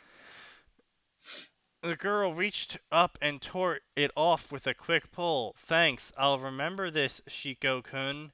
She thought sarcastically, thanking the character who was depicted on the cloth. Okay. What? Okay, I didn't mean to, I've been trying to keep a positive attitude, but that is so unbelievably redundant. You don't have to tell us that the character's using sarcasm, because to anyone who's familiar with the English language, that character is clearly being sarcastic. I mean, they can tell us that it's sarcastic, but I mean, it just this whole paragraph is just so much just fluff. Yeah, that's what I'm saying. Unneeded Like, there's fluff. so much fluff and there's so much repetition. Like, sure, sometimes you need to state when a character is being sarcastic. Like, maybe they're being particularly deadpan about it. But in a situation like this, where the author spent the entire paragraph waffling on about how she's annoyed with the sun and how she's tired and how she's annoyed, and tired, and says, "Thanks, Shikoku, I'll remember that." Like, clearly, she's not actually thanking a poster. First of all, she's talking to a poster. Second of all, she's clearly not actually thanking it. She's annoyed as hell because the poster didn't keep the sun out of her eyes and it woke her up. Yep. She's sarcastically thanking the character. The illustration was one of his iconic battles with the Kiri ninja. When in reality he failed his duty to protect a young girl from sunlight in the morning. No, it's like you're fucking. What? I'm gonna put up a cloth that's probably a white-backed cloth background to cover up sun. I'm not going to use black because that would be intelligent. And then I shall blame the cloth I put up because I'm fucking retarded. Yeah. Life was truly unlike fiction. Are we getting meta? Oh, we better not be. Listen, if we get meta, that's it. I'm out. I'm eating my pizza. Mana, when will you get down? You don't want to be late for your one-time thank you tour, do you? Father's voice echoed from below. I'm the sorry. Man was a chunin of Konohakura and had quite the powerful voice. He was more of the intellectual type, so he carried that certain shade of confidence and strength to his voice without making it sound too husky and dark. He had the perfect voice for a teacher, but he used it to berate the opponents that fell into the trap of Konoha's great trapster. Of course, the OC has a great fucking well-known father. As he was that's known. Fine. You're trying to set him up so that Naruto is guilty as the actual Naruto series is guilty as hell of trying to introduce people and help make them seem special by introducing their parent as the blank or the great or the. But that's the thing though. That's the thing though, is that these people were like the ones everyone looked to. No, I know, but I'm just saying, like it's fine. You're writing your own fiction. You want to put them in there, but could you come up with something more original than Great Trapster? But that's the thing though. That's what I'm saying though, is that this is not an original fiction because they placed it in the Naruto section. Yeah, and okay. But if you're writing your own original fiction, then you can make up all the titles you want. You want. I'm sorry. What I meant was it's their own fan fiction. Like I know, but that's what I'm saying though, is like trying to inject. Like, again, when you're writing your own fiction, every character is an OC. So you can't use that against any of the characters, because they're all obviously original characters. But when you are working in a setting that already exists, trying to inject OCs into it that are powerful and great and have, for some reason, never been heard of before this point. Well, first of all, I have just another issue with this. He's a chunin, and he's known as the Great Trapster. Yeah. Like, come on. But that like I can see what they're trying to do there. They're like, oh, he's not that powerful, but then they give him the Great Trapster name. Yeah. Like they could have given him a nickname like, I don't know, what's a good bantering nickname? Oh, you mean for banter? I don't know. Yeah, what's a nickname you would give someone who's constantly bantering? Deadpool? Sure. I mean, fucking, that would have worked. Like, calling them Deadpool, literally calling them anything other than the great, the awesome, the blank, and then being like, oh yeah, but they're not actually that powerful. Yeah, no, but in all seriousness, like, the sharp wit of Konoha or something. Like, yeah, exactly, the sharp, like, fucking or the anything. silver-tongued ninja, like, and that could have been an ongoing joke between the ninja because of the other purposes, adult themes, etc., etc. yeah. And that could have been an ongoing joke. You could have rolled it so many ways, but instead, I'm gonna make an OC that's basically Naruto self-insert, and they're gonna have a father who's gonna be totally awesome and great at traps, and he's called the Great Trapster. Like, and he's super smart and intellectual, and he doesn't have too deep of a voice, so he sounds but he cool. has a pretty deep voice. And it's just like, this is why people don't like OCs. This is why people hate self-inserts. If you're gonna build up a family around a person, they all can't be super awesome and great. If you want to do that, go fucking write your own fiction. Don't be jumping into a universe to use the brand. Because normally I would go, okay, you're going to use the brand to get feedback. There's places for that, though. There's entire websites dedicated to giving you feedback on original fiction. You don't need to post on fanfiction.net to get good feedback. In fact, you get shitty feedback on fanfiction.net because almost a majority in the popular sections. In Dark Souls, we've gotten quite good reviews. Very small amount, but good reviews in terms of actually saying shit. But in the Naruto section, 99% of your fucking reviews are, this was good, more please. Or if they're not asking for more, they're saying, oh, you did the wrong ship, or you're stupid, or I hate you because you don't like this character. I mean, say, and then don't forget there's gonna be the people that are gonna be like, hey, this isn't Naruto at all, and therefore this is really terrible. In which, insofar as that goes, they are correct. It is not Naruto. None of this is Naruto. But that's the 1%. That's not the 99%. 99% of the time, you're just getting useless, either useless upvotes of people saying absolutely fucking shit about your story, or people saying shit about your story and getting all that negative. You're not getting anything, is what I'm trying to say, when you post in the Naruto fandom. You're gonna get like one review of 100 saying, oh, I really liked your story because breakdown of all your chapters and paragraphs and how you're writing the story and grammatical errors. That's rare. That is rare. A majority of them are just gonna be straight up useless to you.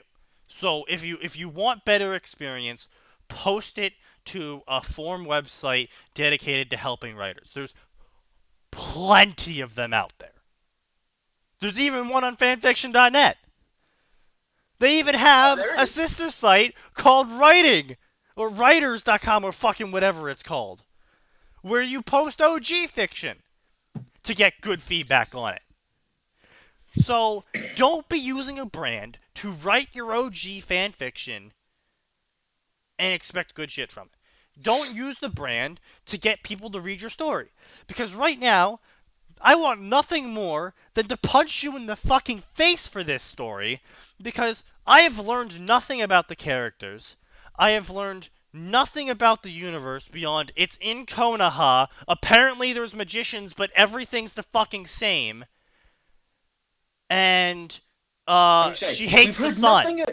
I would say, we've heard nothing about this so-called magic system, which, sure, maybe the first chapter is a little too early to introduce it's a bit too early for that. But a few casual examples of how it's different. I mean, for this story, we're gonna stop here reading this, and we're gonna go to the last chapter after I get through this rant. But for this story, a good first chapter, I would say, is either opening up with a class, or opening up Not with a lecture. Like, don't go with a lecture. Go with like an interaction dialogue in the class, kind of stuff. If you're gonna do an info dump about where things are different. Obviously, don't do a blatant, what's the magic system called? Stuff like that. Like, have a debate going on of, magicians versus ninja, the pros and cons of each, and have the class all take part in it. And so that way, you get an idea of what the fuck's going on, That would be a good opening intro.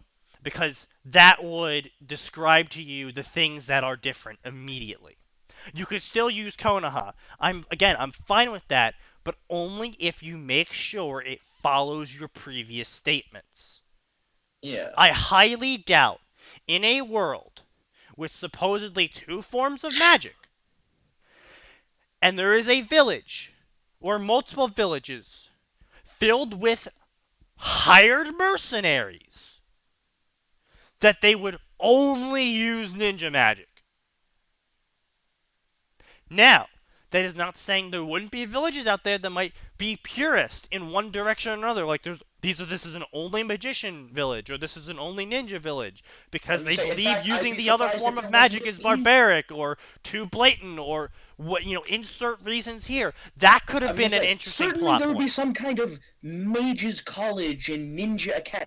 That could have been a completely interesting plot point that, have conflict between the purists for the mage faction and the purists for the ninja faction. That would have been a cool conflict to see. Maybe it's in here. I don't fucking know, because I'll never fucking read it. Because this first chapter is so fucking boring that I'd rather gouge my eyes out with a goddamn ice pick, as that's going to provide more entertainment for me at this point. Anyway, last chapter. Yeah. I probably didn't even make the point I wanted to make, but I'm just so fucking sick of this story already. Already, he says, even though we've been here for, what, an hour? An hour and 36 minutes and only 5 paragraphs in. New fucking record on how much useless shit we didn't do. Yep. Mana's eyes carefully weighed the curious case of a rogue ninja who stood and didn't move her eyes away from Maiko. So, apparently, to this first sentence already, no, nothing's changed.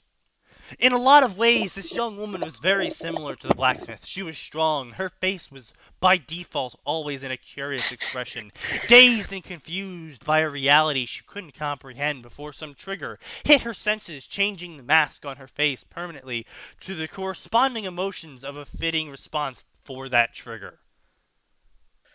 Okay. So no, Max, nothing has changed. He has not improved at all. Certainly still verbose, I'll say. Fucking hell. They should get this person to write the verbose argument on all commands. Because I think at this point, I would get more shit out of this person when what a command does from the verbose section than I do from the current verbose section. Because they certainly fucking know how to waffle on and tell you absolute jack shit. Hey, you know what? They have an amazing future writing filibusters for the government. Congress. Yeah. That's it. That's the review I'm leaving. We have struck gold, boys. Reach out to your local senators and give them this million-word gold mine of waffling that they can use to filibuster. At least it will make C-SPAN more interesting when they start reading Naruto fanfiction. Yeah. No, you really want to filibuster? Go find that, was it 24 million word smash fic? Oh, yeah.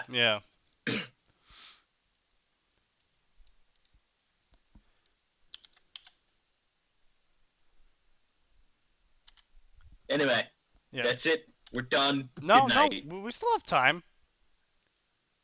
We still have one more story to go through. We do? Yeah, we do. No, we don't. Yes, we You're do. lying to me. No. There's still like half an hour to the stream it. Yeah. Nope. My sense of time is infallible. Hold on. Let's see. Filibuster. You're the one that brought this stream on. We're following through to the end. Well, sir. Hold on, here we go. Well, sir. / ma'am. We're not judging. Well, I mean, we're judging you, but not for that. I got halfway through the first chapter and skipped to the end just to see if you'd gotten any less verbose. Snaky. What? Authors apparently from Lithuania, according to their profile. Where the fuck is Lithuania? Your American what is the showing. fuck is Lithuania?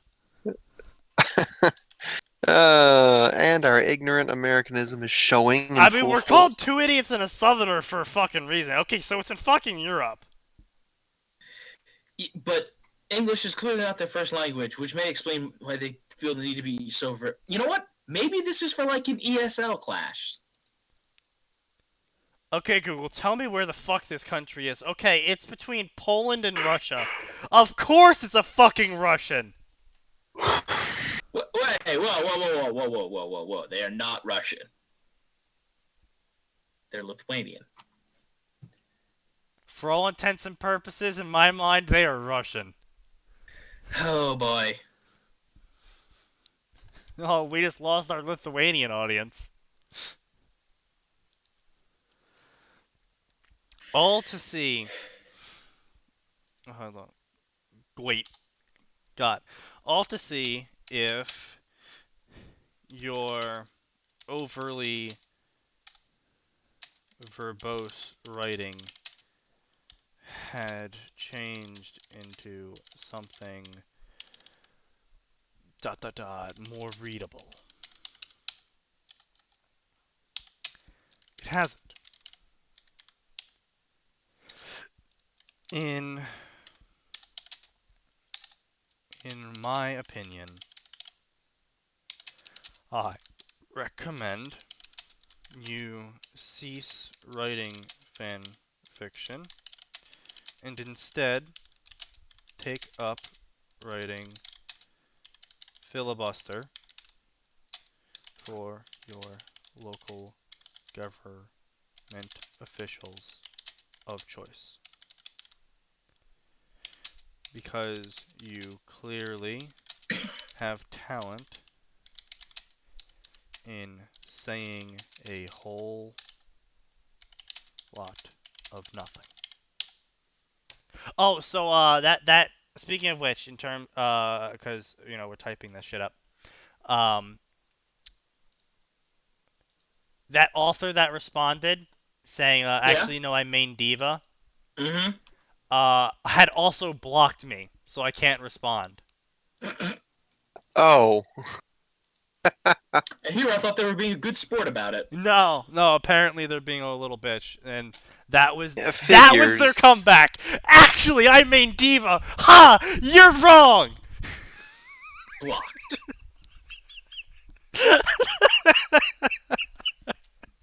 Like that's your fucking comeback? Oh. Oh boy. Alright, post review.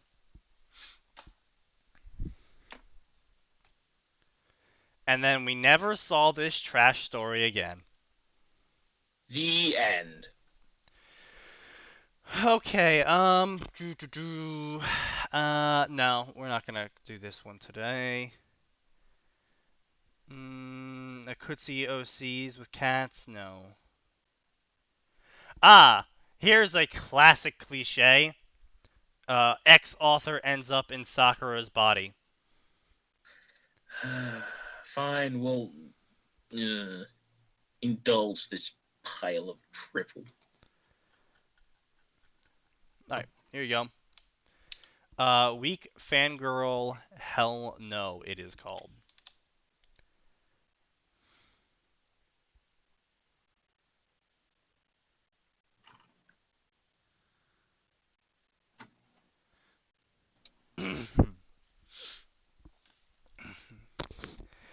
A girl from our world wakes up in the body of Sakura Haruno 9 years before the Genin exams. So what, she's like fucking 2? Wait. 3? Yeah. 3-ish? Yeah. Oh, Well, here's your first problem. when do they take the exams again? 12? Yeah, 12. they were 12. Yeah, okay, Because so... they just graduated. So she's 3. Okay. I would just say, at most, they were at most, they were, like, almost 13. She decides to befriend Naruto as a 3-year-old? And together they trained in secret to become stronger. What could the effects of her actions that may cause unwritten changes to the Naruto-verse? Ow. What? Well, that kind of hurt. AN. Story has been fixed. Oh, dear God. Huh. Oh, boy. We're at 6 chapters and nearly 20,000 words. Story has been fixed. Oh, this is gonna be good. Hopefully the grammar is better than before. I tried to fix typos. I'd like to say, can we take a second to look at the author picture there? Because that is approaching Sonic OC levels of art. Is it? Let me see. Yeah. I mean, I don't like to disparage people's art more often than not. Well, first of all, they're missing an eye. No, see, the hair's covering it. I know, it's just part of it. Well, except, here's the thing. The eyes are clearly anime eyes, and the eyebrow is visible. Yeah. And it's also doing, like, the peek-through thing. So, either the eye is closed in a wink, or the drawer... I think that they're not at the level yet where they can actually layer things. But, like, there should still be an eye there. Like, that's just a missing eye. Yeah, I know. It's not even like, oh, the eye's been gouged. No, there's just a missing eye. No, like I said, I don't think they're at the level yet where they can layer things, like, cutting out certain portions of the eye in terms of not coloring it in so they can erase it. And for the record, I am not saying I am a good artist. No. I am a terrible artist. That's a very thin waist. Like, look at that waistline. Yeah. Also, that art, like... Yeah, I mean, what is with these, like, fucking stick arms? Holy shit, she's a fucking abomination! It's Slender Woman! Alright, we poked a little bit of fun, but in all seriousness, good for you for trying to do art. I mean, yeah, you tried. Here's a gold star. Where was it? There was an effort. Gold star. Wow, I absolutely fucking butchered the spelling of that, but that's okay because that's basically what this meme is. Hold on, that's still too good for you. Here we go. Yep. Oh, no. Here we go. There was an attempt. Copy image. I'll send this one to you guys so you know what I'm showing. Oh, joy. There was an attempt. You get this gold star. Fantastic. That's exactly my level of art, too. That is exactly the level of Alright. There was an attempt. Moving on! Oh, God. Chapter 1. I'm Sakura Haruno? Sarah's point of view. Ohio, Mina-san.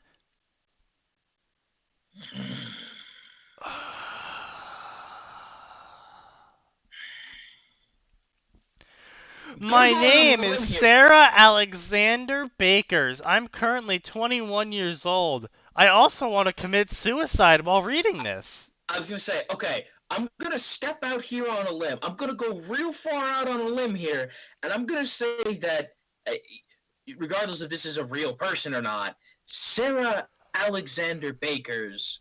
Her parents hated her. Than sour cream. The thing So I don't go like the using most... Japanese snippets, because it's annoying. The thing I like the most is watching anime. And no, anime is not a cartoon. For your information, I can watch it anytime I like. Holy shit. When I'm not watching anime, I garden. I enjoy gardening. Nature, hanging out with my friends, going to the mall, horror, romance, comedy, movies, and the wonders of the internet. My dislikes are arrogant, self-centered people who care only for themselves. Perverts, those people are creepy. Bugs, roaches, drawing, since I'm not very good at that and end up breaking something out of frustration. Those weak girls who always cry for their prince to come save them in shows and not even trying to do anything. They are So just you so pick part annoying to one me. Sakura? So she becomes Sakura. She... That's an excellent point. I don't have any dreams since mine is kind of already accomplished. But I do want to go to Comic-Con with my friends, and that's a really fucking easy dream. Find someone right to settle down with and raise 2.3 children together. 2.3? Really? That's alarming. How are you gonna raise 2.3 children here? No, that was me interjecting. It was supposed to be or, but the common average child in an American household is like 2.3, 2.5. It alternates between the two. I know. And that was always my question of like, who the fuck's raising 0.3 of a kid? Yeah, no, I know. I It's like, got the joke from you before. I was running with your joke. I'll take the shins. You guys take the lower torso, and we'll take the upper torso. Oh my god. That's horrible. Man, that's taking the one-child policy a little too far. Oh.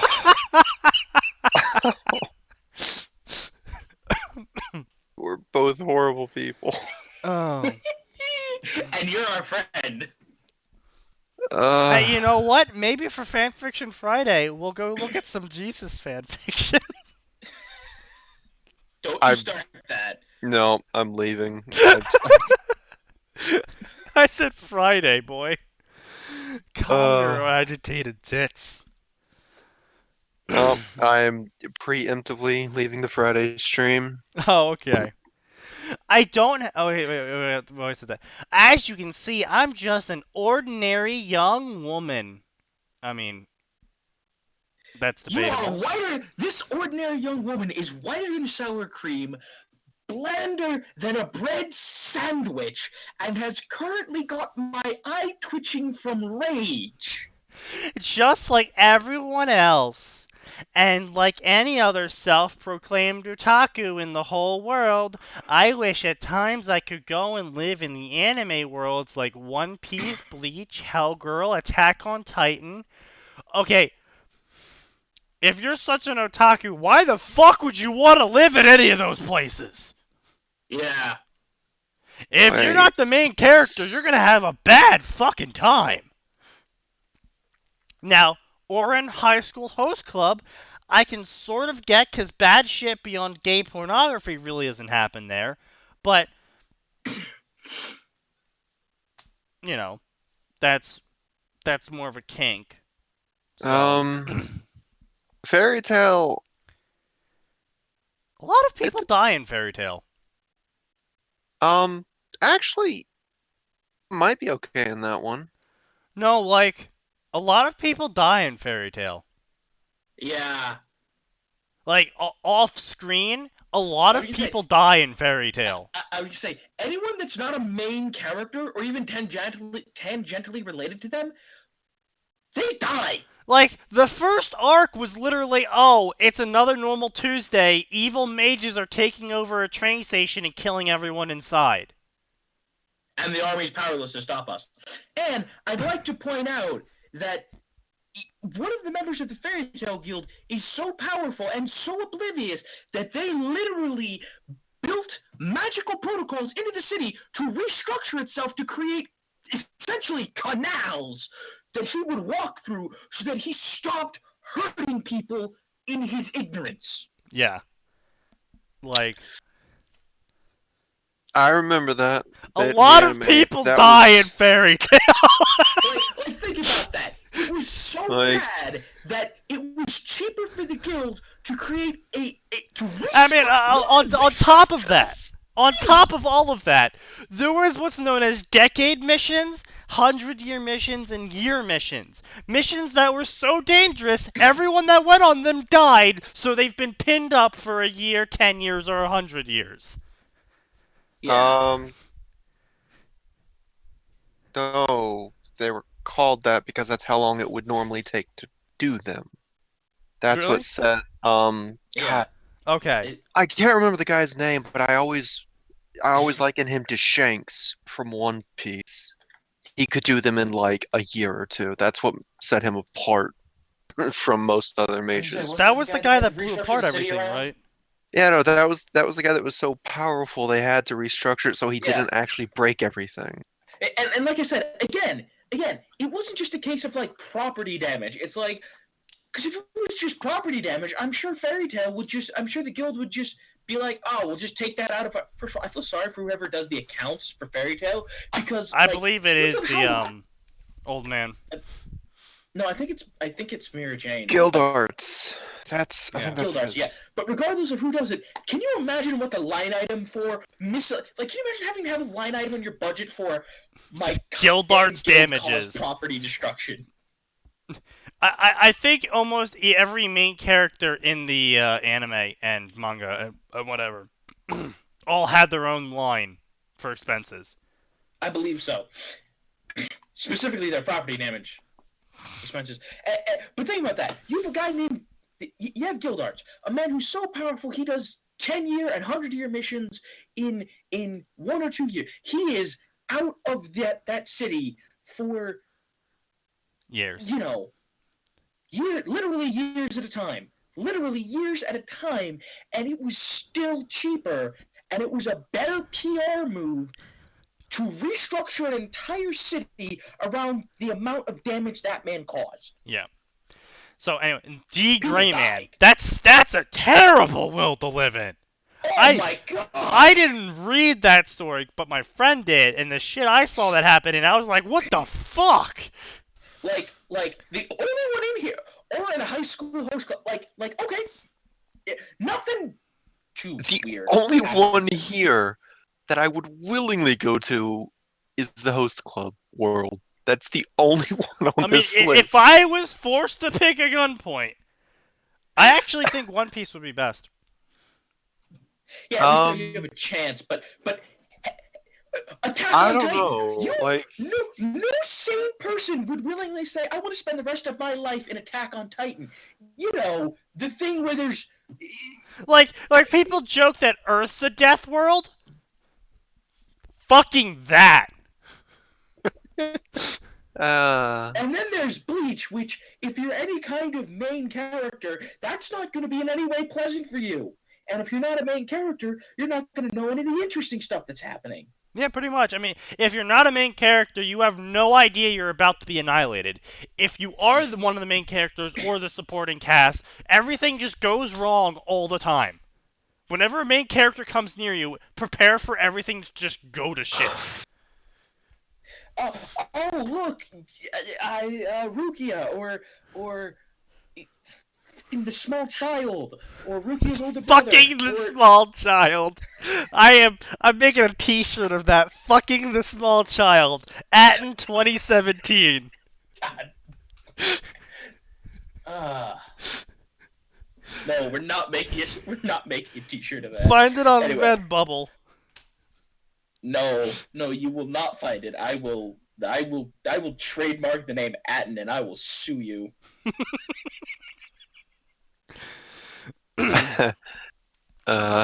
I'll always Anyway. imagine the powers and skills I'll have, the impacts I'll leave, or the things I'll do to change while being there.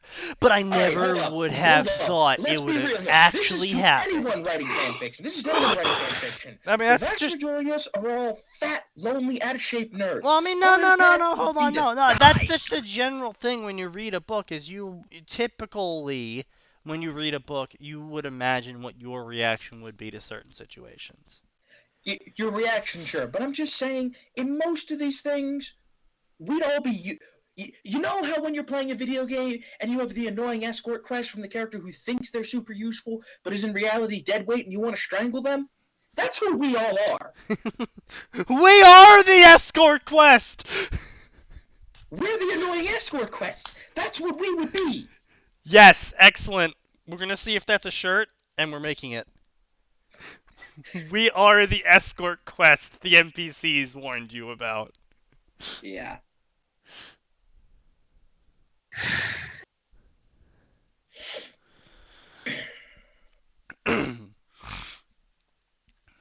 Alright, let's get on with this. It all started in summer, when I came home from work. My boss gave me a vacation.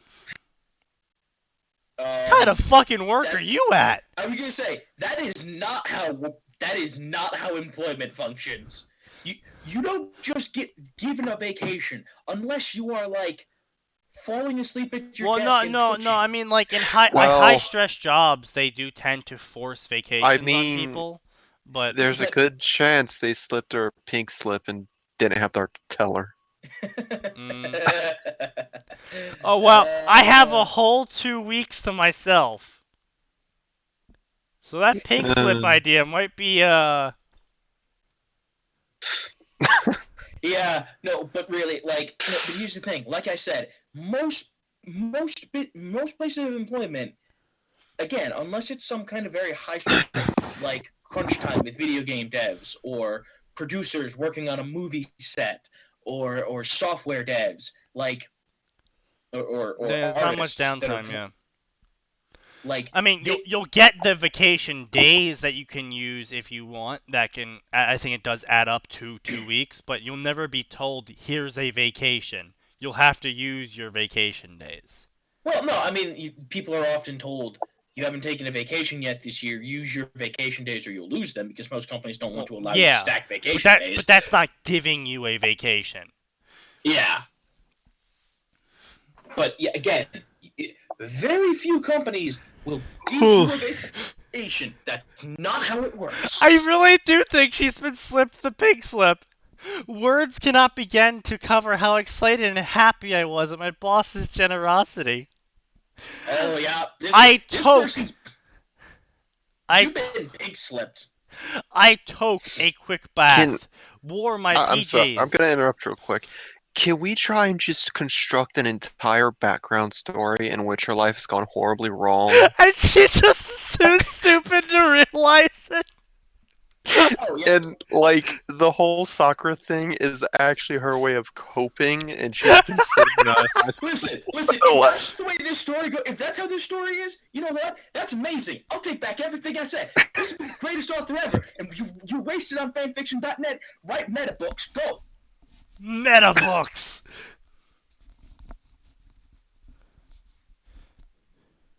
Oh, Sneaky, you might not like this author very much. Oh, I'm sure I won't. Oh, no, just my favorite YouTuber, PewDiePie? Yeah. I mean, I don't have too much of a problem with PewDiePie now. His most recent content, he did say he was going to be more honest and more mature in what he was producing. And I have watched his more recent videos, and they are far more entertaining than the trash that he used to put out with his Happy Wheels stuff. I mean, I'm not subscribed to him, and I certainly wouldn't be watching his videos or checking his videos every day or anything. But they certainly are nowhere near the fart joke level comedy that they used to be at. I mean, his early horror stuff is pretty good, but we're not here to talk about other YouTubers. Notice me, senpai. Yeah. PewDiePie's gonna notice this bundle of crap. Fucking yeah. Oh, I mean, that'd be a great bump for the channel, That would be a something for the channel. but Yeah. Listen, the only way we're getting noticed by another YouTuber is when they mock us. Yeah, that's a good point. Honestly, I'd that still be man fine was with that. hilarious, even if he swore a lot. What's wrong with swearing a lot? I think I'm fucking hilarious. Fuck you.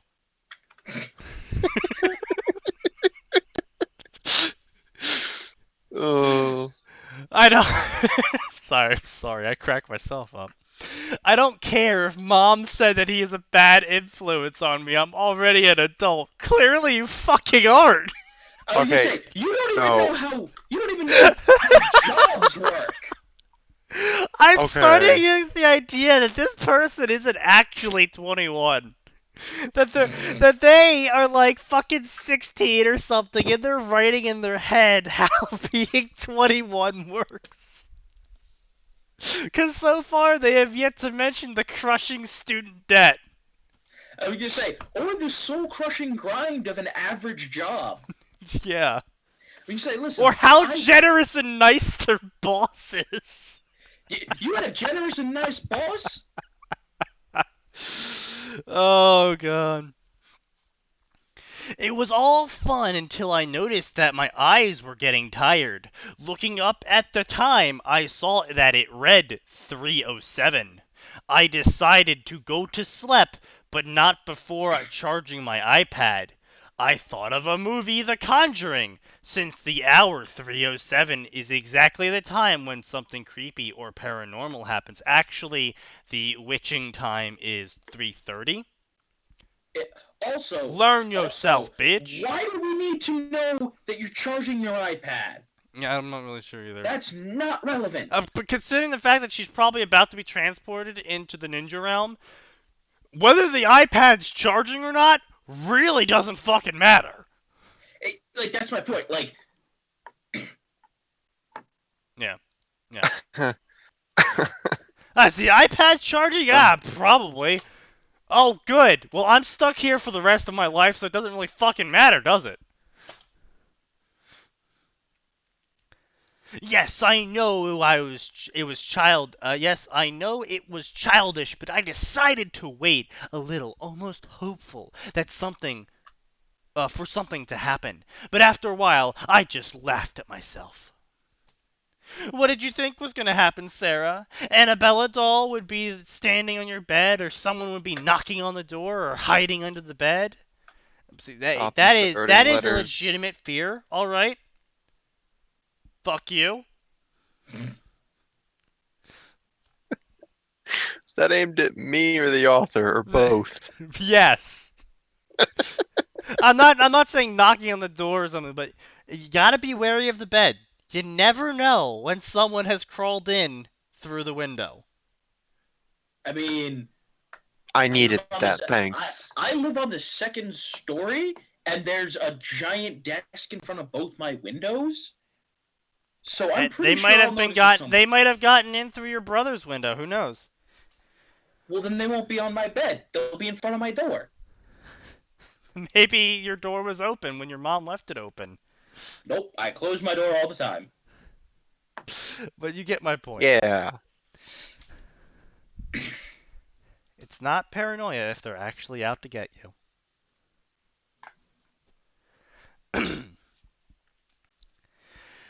With that thought, I quickly went to check under my bed. My heart was beating fast with excitement. Even if I knew nothing was going to be there, I still couldn't help but believe that an anime or some TV show had some truth to it and was probably real. I really hope there's a monster in my bed. Shoves head under bed. Nope, no monsters here. Man, I really liked Resident Evil 7. It'd be cool if there was a molded under my bed. I'm really wishing something terrible would happen to me that would prove that anime is real. I'm gonna go proceed to do a bunch of stupid things if there is in fact something underneath my bed. Anyway, let's get this done. I want to eat my dinner. Yeah. No dinner for you. Maybe in another dimension, though. To my surprise, I found nothing. As usual. Of course. What did I expect? With a small shrug and a disappointed sigh, I quickly closed the lights and jumped under my blanket. That's impressive, jumping under the blanket without it even being raised. That is impressive. Wrapped around myself like a baby, hoping to have a nice dream, and slept.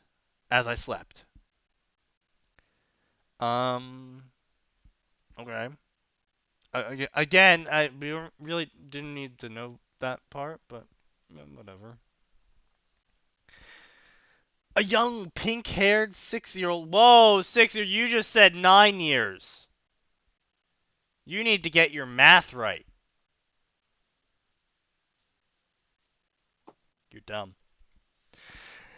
Young, pink-haired 6-year-old little girl was seen sleeping peacefully in her equally pink room without a care in the world. She moved around trying to find a comfortable spot on her bed, but only managed to fall off the bed, hitting her head painfully on the ground. That's impressive. Thud. Ow! She cried, whimpered while holding onto her delicate head, eyes closed shut in pain with small tears at the corner of her eyes. Sakura! What happened? Are you all right? The door suddenly burst open, and there stood a man that the small girl had never seen before in her life. Having seen a complete stranger in her room, she did what any sane person would have done in her place. She screamed, "Who are you? And what are you doing in my room?" I see where they're going with this. But again, the age. She's 3 if it's 9 years. But, But yeah. honestly, if I fell asleep and then woke up to my head hurting and someone I had never seen before barged into a room that was clearly different from the room I fell asleep in and asked me, "Sakura, are you all right?" Well, yes, I would be panicking because I'm not gonna fucking bullshit that I wouldn't be panicking, because I would certainly be fucking panicking.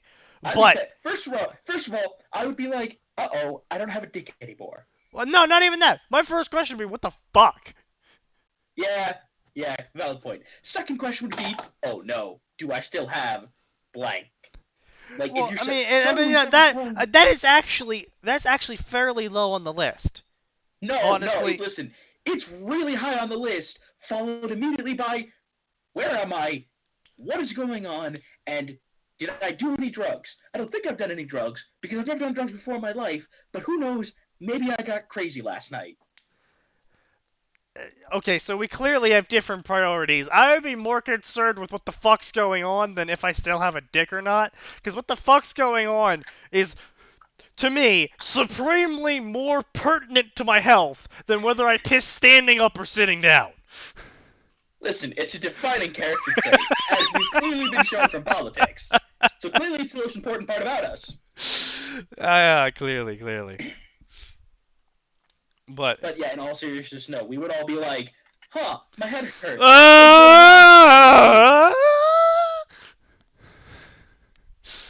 But would I shout, "Who are you and what are you doing in my room?" I would say, I personally would like to think no.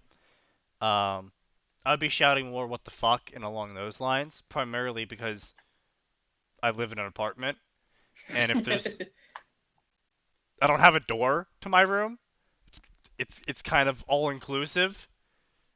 So if someone's opening a door to my room, I'm not in my room anymore. That's a very good point.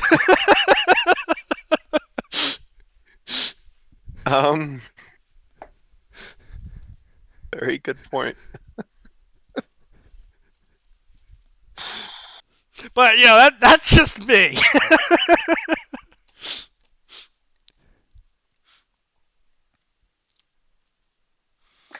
Anyway, let's continue. She stood up and hurriedly tried to run for the window.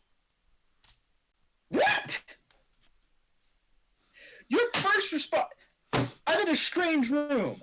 I don't know where I am. No. Okay, so by the premise, I'm going for a window. By the premise of this story, she thinks she's in her room, and she thinks someone just barged in, asking if she was okay after she hurt herself, and her first response is, "I'm gonna jump out the window."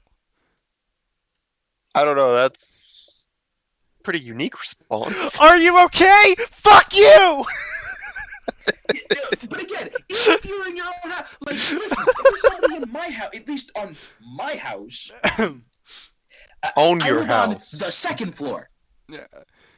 Most bedrooms. That is actually a fair floor. point. Is if I suddenly showed up in a room and there was someone blocking the door, my first thought would not be jump out the window, because I am probably not on the first floor anymore. And even if I was, I don't know how to jump out a window. So I'd probably just end up smashing my arms into it, face planting into it, and getting glass all over me. I was gonna say, especially because most windows are not solid panes of glass. Like, I they mean, usually have some kind of... on top of all of that, if I'm in a strange room, someone just came through the door, my other first thought is still not to jump out the window, because if I'm in a strange fucking room, maybe there's fucking bars. So now I've face planted into the glass, there's glass all over my face, and I just smashed my face into a bunch of iron bars. Making your head ache more. Like, listen, again. I have now accomplished negative progress. I was gonna say, I'm a huge nerd. I'll be the first to admit that I have a collection of weapons. Some of them are lethal. Some of them are purely for show. But if there was a strange person in my room, or what I thought was my room, again, my first thought would not be out the window. My first thought would be... Fucking get glass everywhere. Good plan. They can't catch me if I'm dying in my own blood. Like I've got a lamp, I've got a fan, I've got a couple of... Yeah, throw the lamp at them, something. Don't go time to defenestrate myself. Like, holy cow. Like, that is an extreme reaction to a non-extreme situation. Like, for crying out loud, for some reason I have a tennis ball. I don't know why I have that, but like, 3DS, a textbook, a lamp, a fan, a wall remote for my light switch. Yeah. And a tennis ball. Like, any of these things I can throw at a person that I don't know that's entered my room that I am suddenly afraid of. Like, throw one of those at them and then go for literally anything else in my room that I can use to hit them. Not jump out my window from the second floor. Anyway, yeah, that's actually a good point. You know, if this is assumed to be at minimum a house, it's probably on the second floor. If it's an apartment, it's probably on the second floor or higher. And if you think it's your room, why the fuck was your first reaction to be jump out the window? Like, it's your room. You know where everything is. Like, fucking holy shit. Yeah, no. I know we're harping on and on about this, but that is a very fucking extreme reaction. Like, my reaction might be just to go the fuck back to sleep, hoping it's a dream. I mean, at minimum, fucking throw the pillow or something. Throw the pillow. First of all, how are you?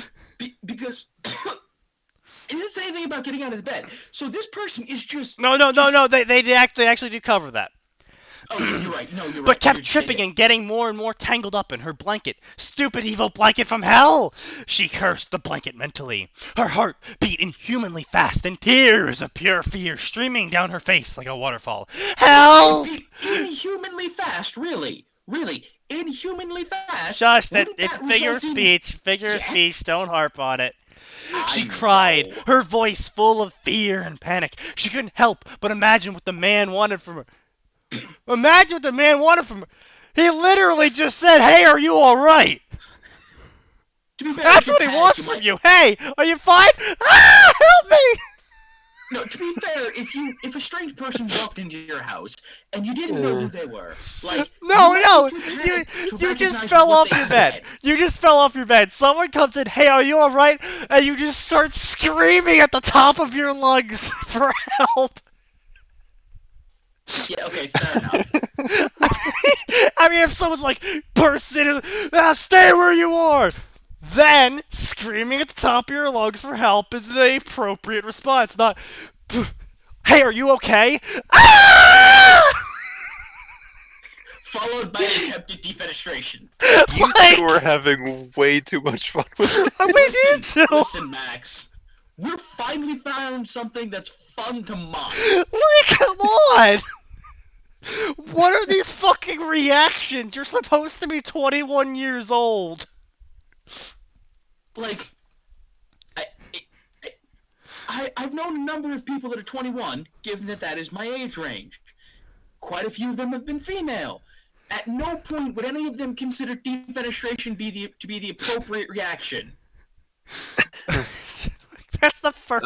Like, if that's the first thing that comes into your mind, someone's in my room, I don't know them. Time to jump out the window. That's the first thought in your mind. Like, no, yeah, it's not even like, oh, I'll throw the pillow at them first, throw the lamp at them first, and then make a run for it or something. No, the first thought is, oh shit, there's someone in my room. Jump out the window. You live a very interesting life. One that I'm not sure I want to be a part of. Oh no, I have to pay my taxes. Jump out the window. Okay, hold up. To be fair, that's a legitimate reaction. That's actually debt fine. collectors at the door. Out the window. Oh no, Mormon's out my door again. Out the window. What? No. You bring the Mormons inside, and you offer them tea and cakes, and you act kindly to them. They'll be so unnerved, they'll leave. No, they'll just keep coming back. I know. My favorite was one of my classmates who knew the Mormons hit his door once a month, and he knew what day they would hit his door. And he set up some chanting devil-like sounds in the background on a radio, and he answered the door naked, slathered in oil. And he's like, oh good, you're here. We needed 2 sacrifices, come on in. See, that's comedy. That's a horrible. They didn't come to his door anymore.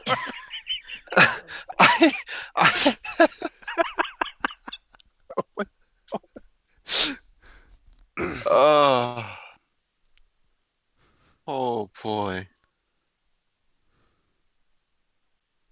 That's messed up. My method was far less cruel. Our door has a giant window on it, so you can see the people on the inside. Uh-huh. And they're knocking on the door. They look through the window. They see me approaching it, and I just take a right at the cabinets and pull out cereal. Start pouring it. Look at them again, and they go back to pouring my fucking cereal. And they're just like, "Do we keep knocking?" And I just walked away. For me, it was Halloween. It's kind of an unwritten thing. Who the fuck goes door to door on Halloween as a Mormon, trying to convert people? No, let me finish. I mean, no. To be fair, it did start out as All Hallows Eve, and then got bastardized, as many things get bastardized. That's the best thing to do ever. Find a collection of Mormons, dress up as a Mormon, and go knock on their doors asking for candy and to convert to X religion. It's the best revenge. Yeah, okay, but for me, it was I did a similar thing. It was a bunch of kids. It was Halloween, and they were like bear in mind, the lights were off. It didn't appear that anybody was home. Bell rings once. They're probably hoping to lure someone out. Bell rings a second time. So at this point, I very purposefully walk in front of the door so they could see me, wave, and then walk upstairs to my bedroom. Bell rang 3 times after that.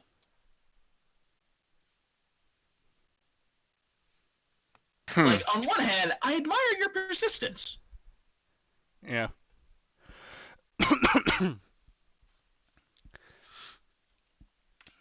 Anyway. The unknown man now looked very concerned and shocked. He advanced slowly to the girl's crying form while holding his hands up to show her that he meant no harm whatsoever. If the I girl mean were you no harm! If the girl were to look closer, she'd see the man had a shallow cut on 2 of his fingers. What the fuck does that matter? Sakura, Maybe it'll be sweetie, revealed to us. I heard you fall from down in the kitchen when I was cutting the vegetables and came to investigate. He said in a... Okay, hold up a minute. This is just a problem I have with dialogue. No parent would say, I came to investigate. Like, I heard you fall from the kitchen? Yeah, to a Perfectly 6-year-old? Yeah, normal. no. Yeah. To the 6-year-old, they'd be like, honey, I heard you fall. What's wrong? Yeah. Can you talk to me? Are you okay? Something like that. Yeah. Not... Yeah. He was afraid the fall had damaged her head to the level that made her forget who he was. Shorten that sentence. He was afraid she had amnesia. Yeah. Or he was afraid she had a concussion. Like, and I'm sure that someday we'll get to the point where people are actually, like, paying attention to this stream. Some year. 2020, maybe. And they'll go look at our story and be like, oh, well, you did this and you did that.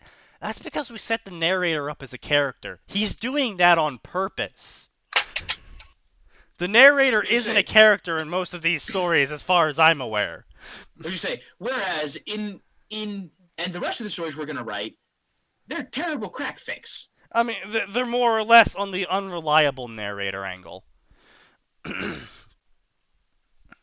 But yeah, you know, like, if you set the narrator up in a certain way, or you set the frame of the story in a certain way, you can get away with being flowery and whatnot at times.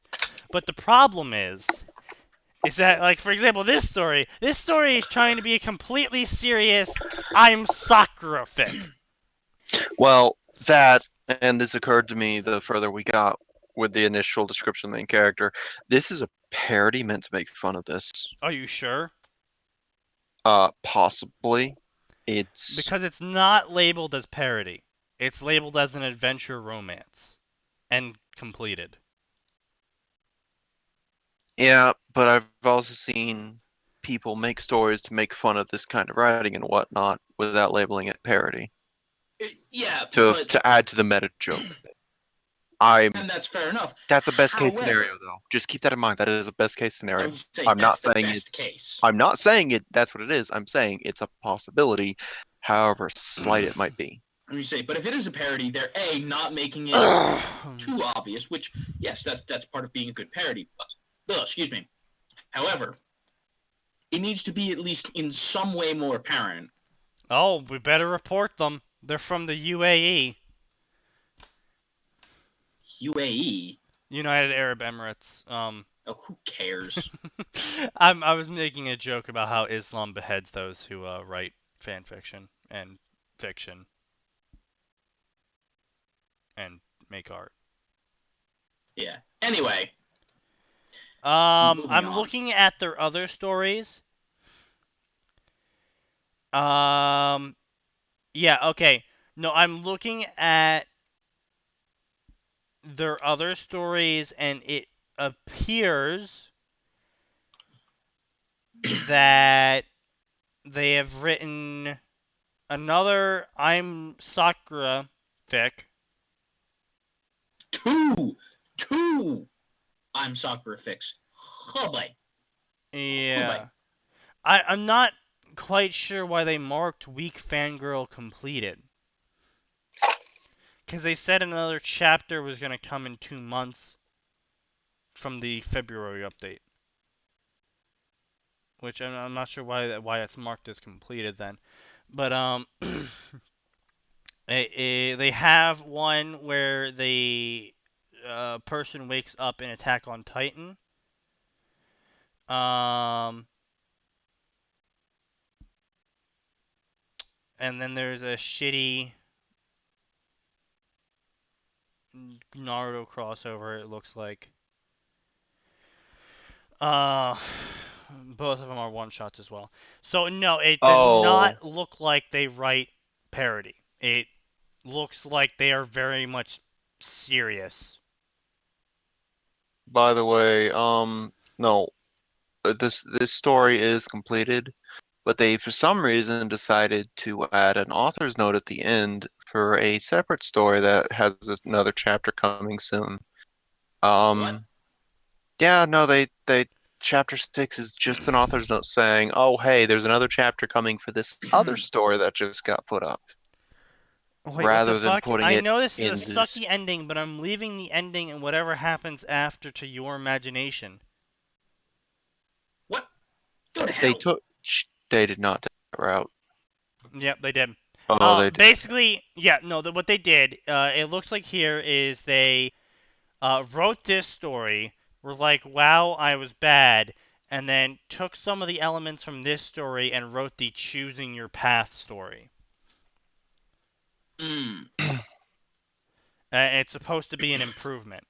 So we've made a lot of fun of this story. So let's look at choosing the path, and then we'll end this stream. Okay. I said, look, not break it down. Such a long stream. So premise is the same, so we don't need to go over that.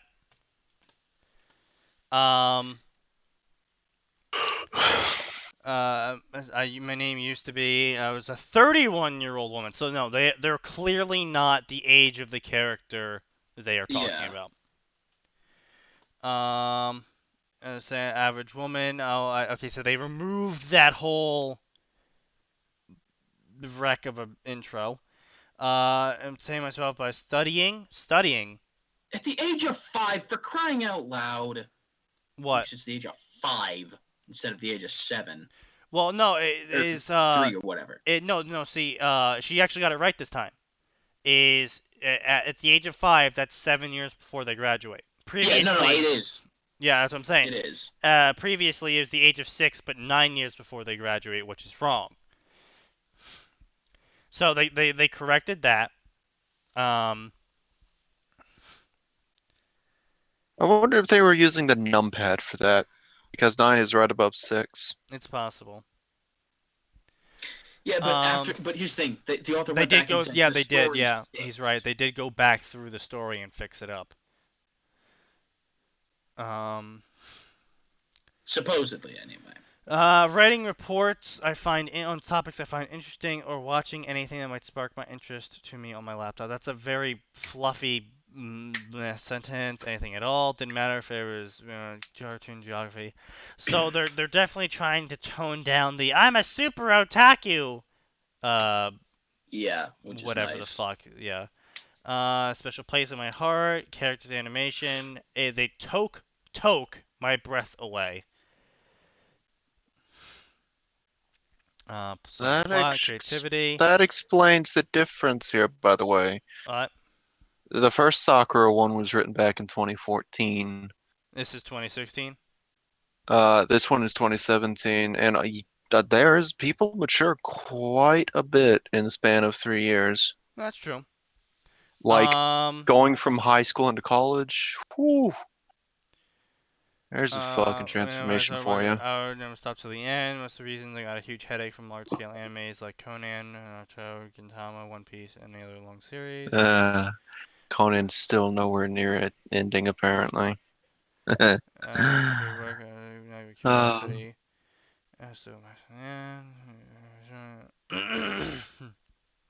This is a terrible character description. They've spent more time talking about the different animes they've watched, and then summarized how they look with ordinary woman with ordinary brown hair and brown eyes. Alright, first off, brown eyes ain't ordinary. No, actually they are. No, yeah, that's extremely common. I think the author's trying to go for literally so average you wouldn't be able to pick them all off on the street. I'm the average Joe! Maybe this is just me, but I have not encountered many people with brown eyes. Really? It's you're actually supposed to be lacking a pigment in your eyes to get blue. Yeah. What's the fucking word? What? What are you looking for? When you're looking at distribution of stuff. Ah, well, I'll figure it out. That works. Thank you, Google. Okay. So why was I chosen into waking? Why did they put a period inside parentheses and waking up a different body of a different person in a different world? Cliche if I ever saw one. I mean, at least you recognize that Rarest now. eye color As I is said, green. completely ordinary, nothing special about me. I had an ordinary education, ordinary. So they use Look, I understand what they're trying to do here. They're trying to say is there's nothing special about me, so there's really nothing that's going to be carrying over, you know, to when I'm Saki. And they're not going to spend all this time on describing this person's backstory because that's pretty much not going to mean shit once they get into the Narutoverse. But just saying I'm an ordinary this, I'm an ordinary that, ordinary is back when we were talking on the last fan fiction that we had is an average classroom. What's an average classroom? An average pit stop.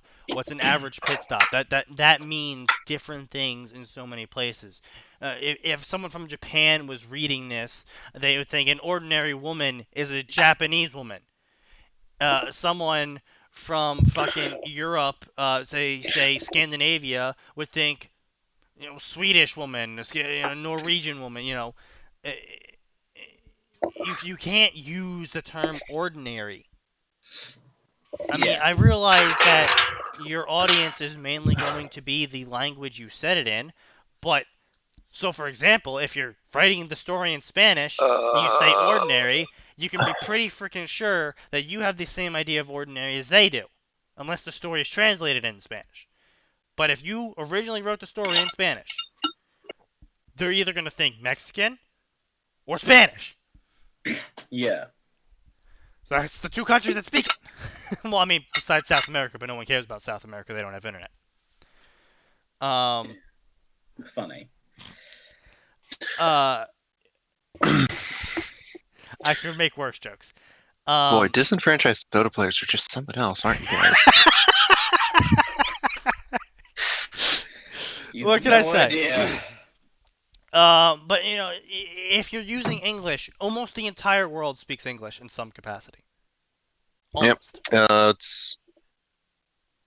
And so saying ordinary in a story not translated but written in English means nothing. I mean, I guess that's what you're going for is, this person's easily, discarded in a situation, but that literally makes them a nothing. A character I couldn't care about. A character with no history to lose. A character who has no past. Which means it's a self-insert OC into the main character, and the past is whatever the author decides whenever it's convenient for them. And they have nothing to hold them down in whatever decisions they feel like making. Oh, but a person with an ordinary education wouldn't have this, or make this decision, or know this. Or, oh, well, they actually went to Harvard for law.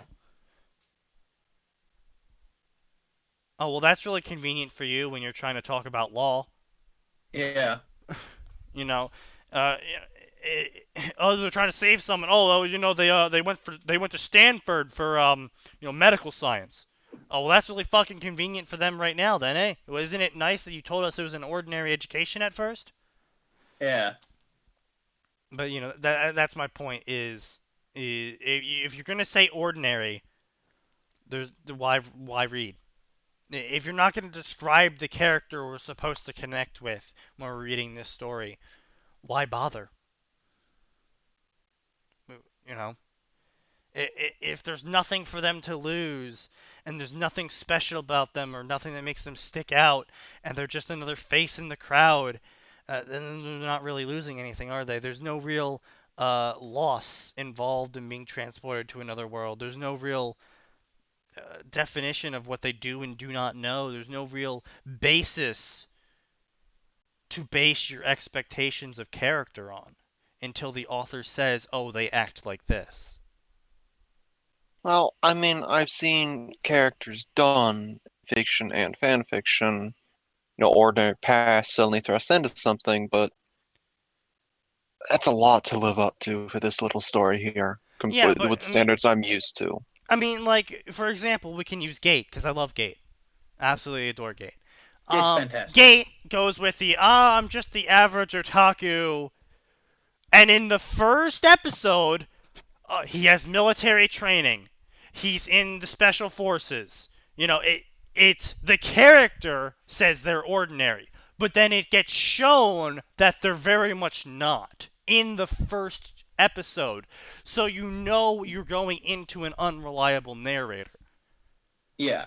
And more importantly, However, because it's still in the first, it's very important that he presents himself as an ordinary otaku. Well, I would say slightly less than ordinary. But however, that's the thing though, is he doesn't present himself as a ordinary otaku. He says, I may have a job, but I like anime more. Yeah. I like this more. Like, this is what defines me. Instead of saying, I'm just an ordinary otaku with no real background. He goes, I have a job, but I like this more. And then we find out what his job is. I am like this, and then we find out what it really, he leads up with a humble approach of saying he's special in that, this thing. But otherwise, he's ordinary, and then we find out that he's not. In this, she's just like, oh, I'm just completely ordinary with no defining features and no real defining past and no real defining anything. So I'm basically free molded clay for the author to mold into whatever situation plot hole they need to pull out. Okay, something tells me that your past experience with the whole ordinary person thing is far different from mine then. Yeah. Like, Max, you gotta keep in mind, I have read over 2,000 fan fictions at this point. Yeah, I know, and I probably... You really need to quit going to fan fictions, because, I was gonna say, like I said... I know. No, like, I've seen stories before where the character described themselves as ordinary in original fiction, but again, there are different rules for original fiction versus fan fiction. Well, I was gonna say not necessarily. I've read original fiction where they spend a lot of time talking about how they're ordinary, and everyone else treats them like they're ordinary, but then suddenly, oh, it turns out they're a super special thing, like, oh, they can do a special type of magic, or they're super powerful at magic, and no one ever knew until a very fortuitous event happened that revealed it. But that's what I'm saying, though, Max. No, get out. But that's what I'm saying, though, Max, is that with original fanfiction, with fanfiction, I have expectations of what I'm coming into. With original fiction, I have no idea what I'm getting into beyond what's on the cover, what's on the back, and the first paragraph. And so I'm going to keep reading, because if the character sits there and describes themselves as ordinary, I'm going to keep reading until something else makes me drop the book. Because I don't know what's going to happen. If in a Naruto fanfiction where it's declared, I'm going to be reincarnated as Sakura, and the character starts off with, oh, I'm just some ordinary nobody with no real defining past, why the fuck am I going to sit here and spend time reading it? I know what's already going to happen. They're going to follow the canon lines. It's going to be some ass pulls out of nowhere whenever something happens that they wrote themselves into. And there's going to be no real reason to care about the main character and their history and how they might react to certain situations because we know nothing about them.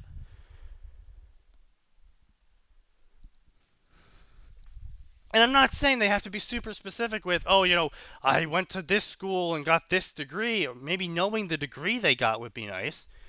Because they're 31, so I would assume, they have something going on. But or at least they have some kind of interesting line of work which is relatively high at paying. minimum, all I'm saying is add something. Don't just say you're an ordinary everything. I look ordinary. I do ordinary things. I live ordinarily. Like, add something like, I enjoy fitness, or I enjoy learning new recipes. Add some form of character to the character you're about to use before it turns into a self-insert replacement fic.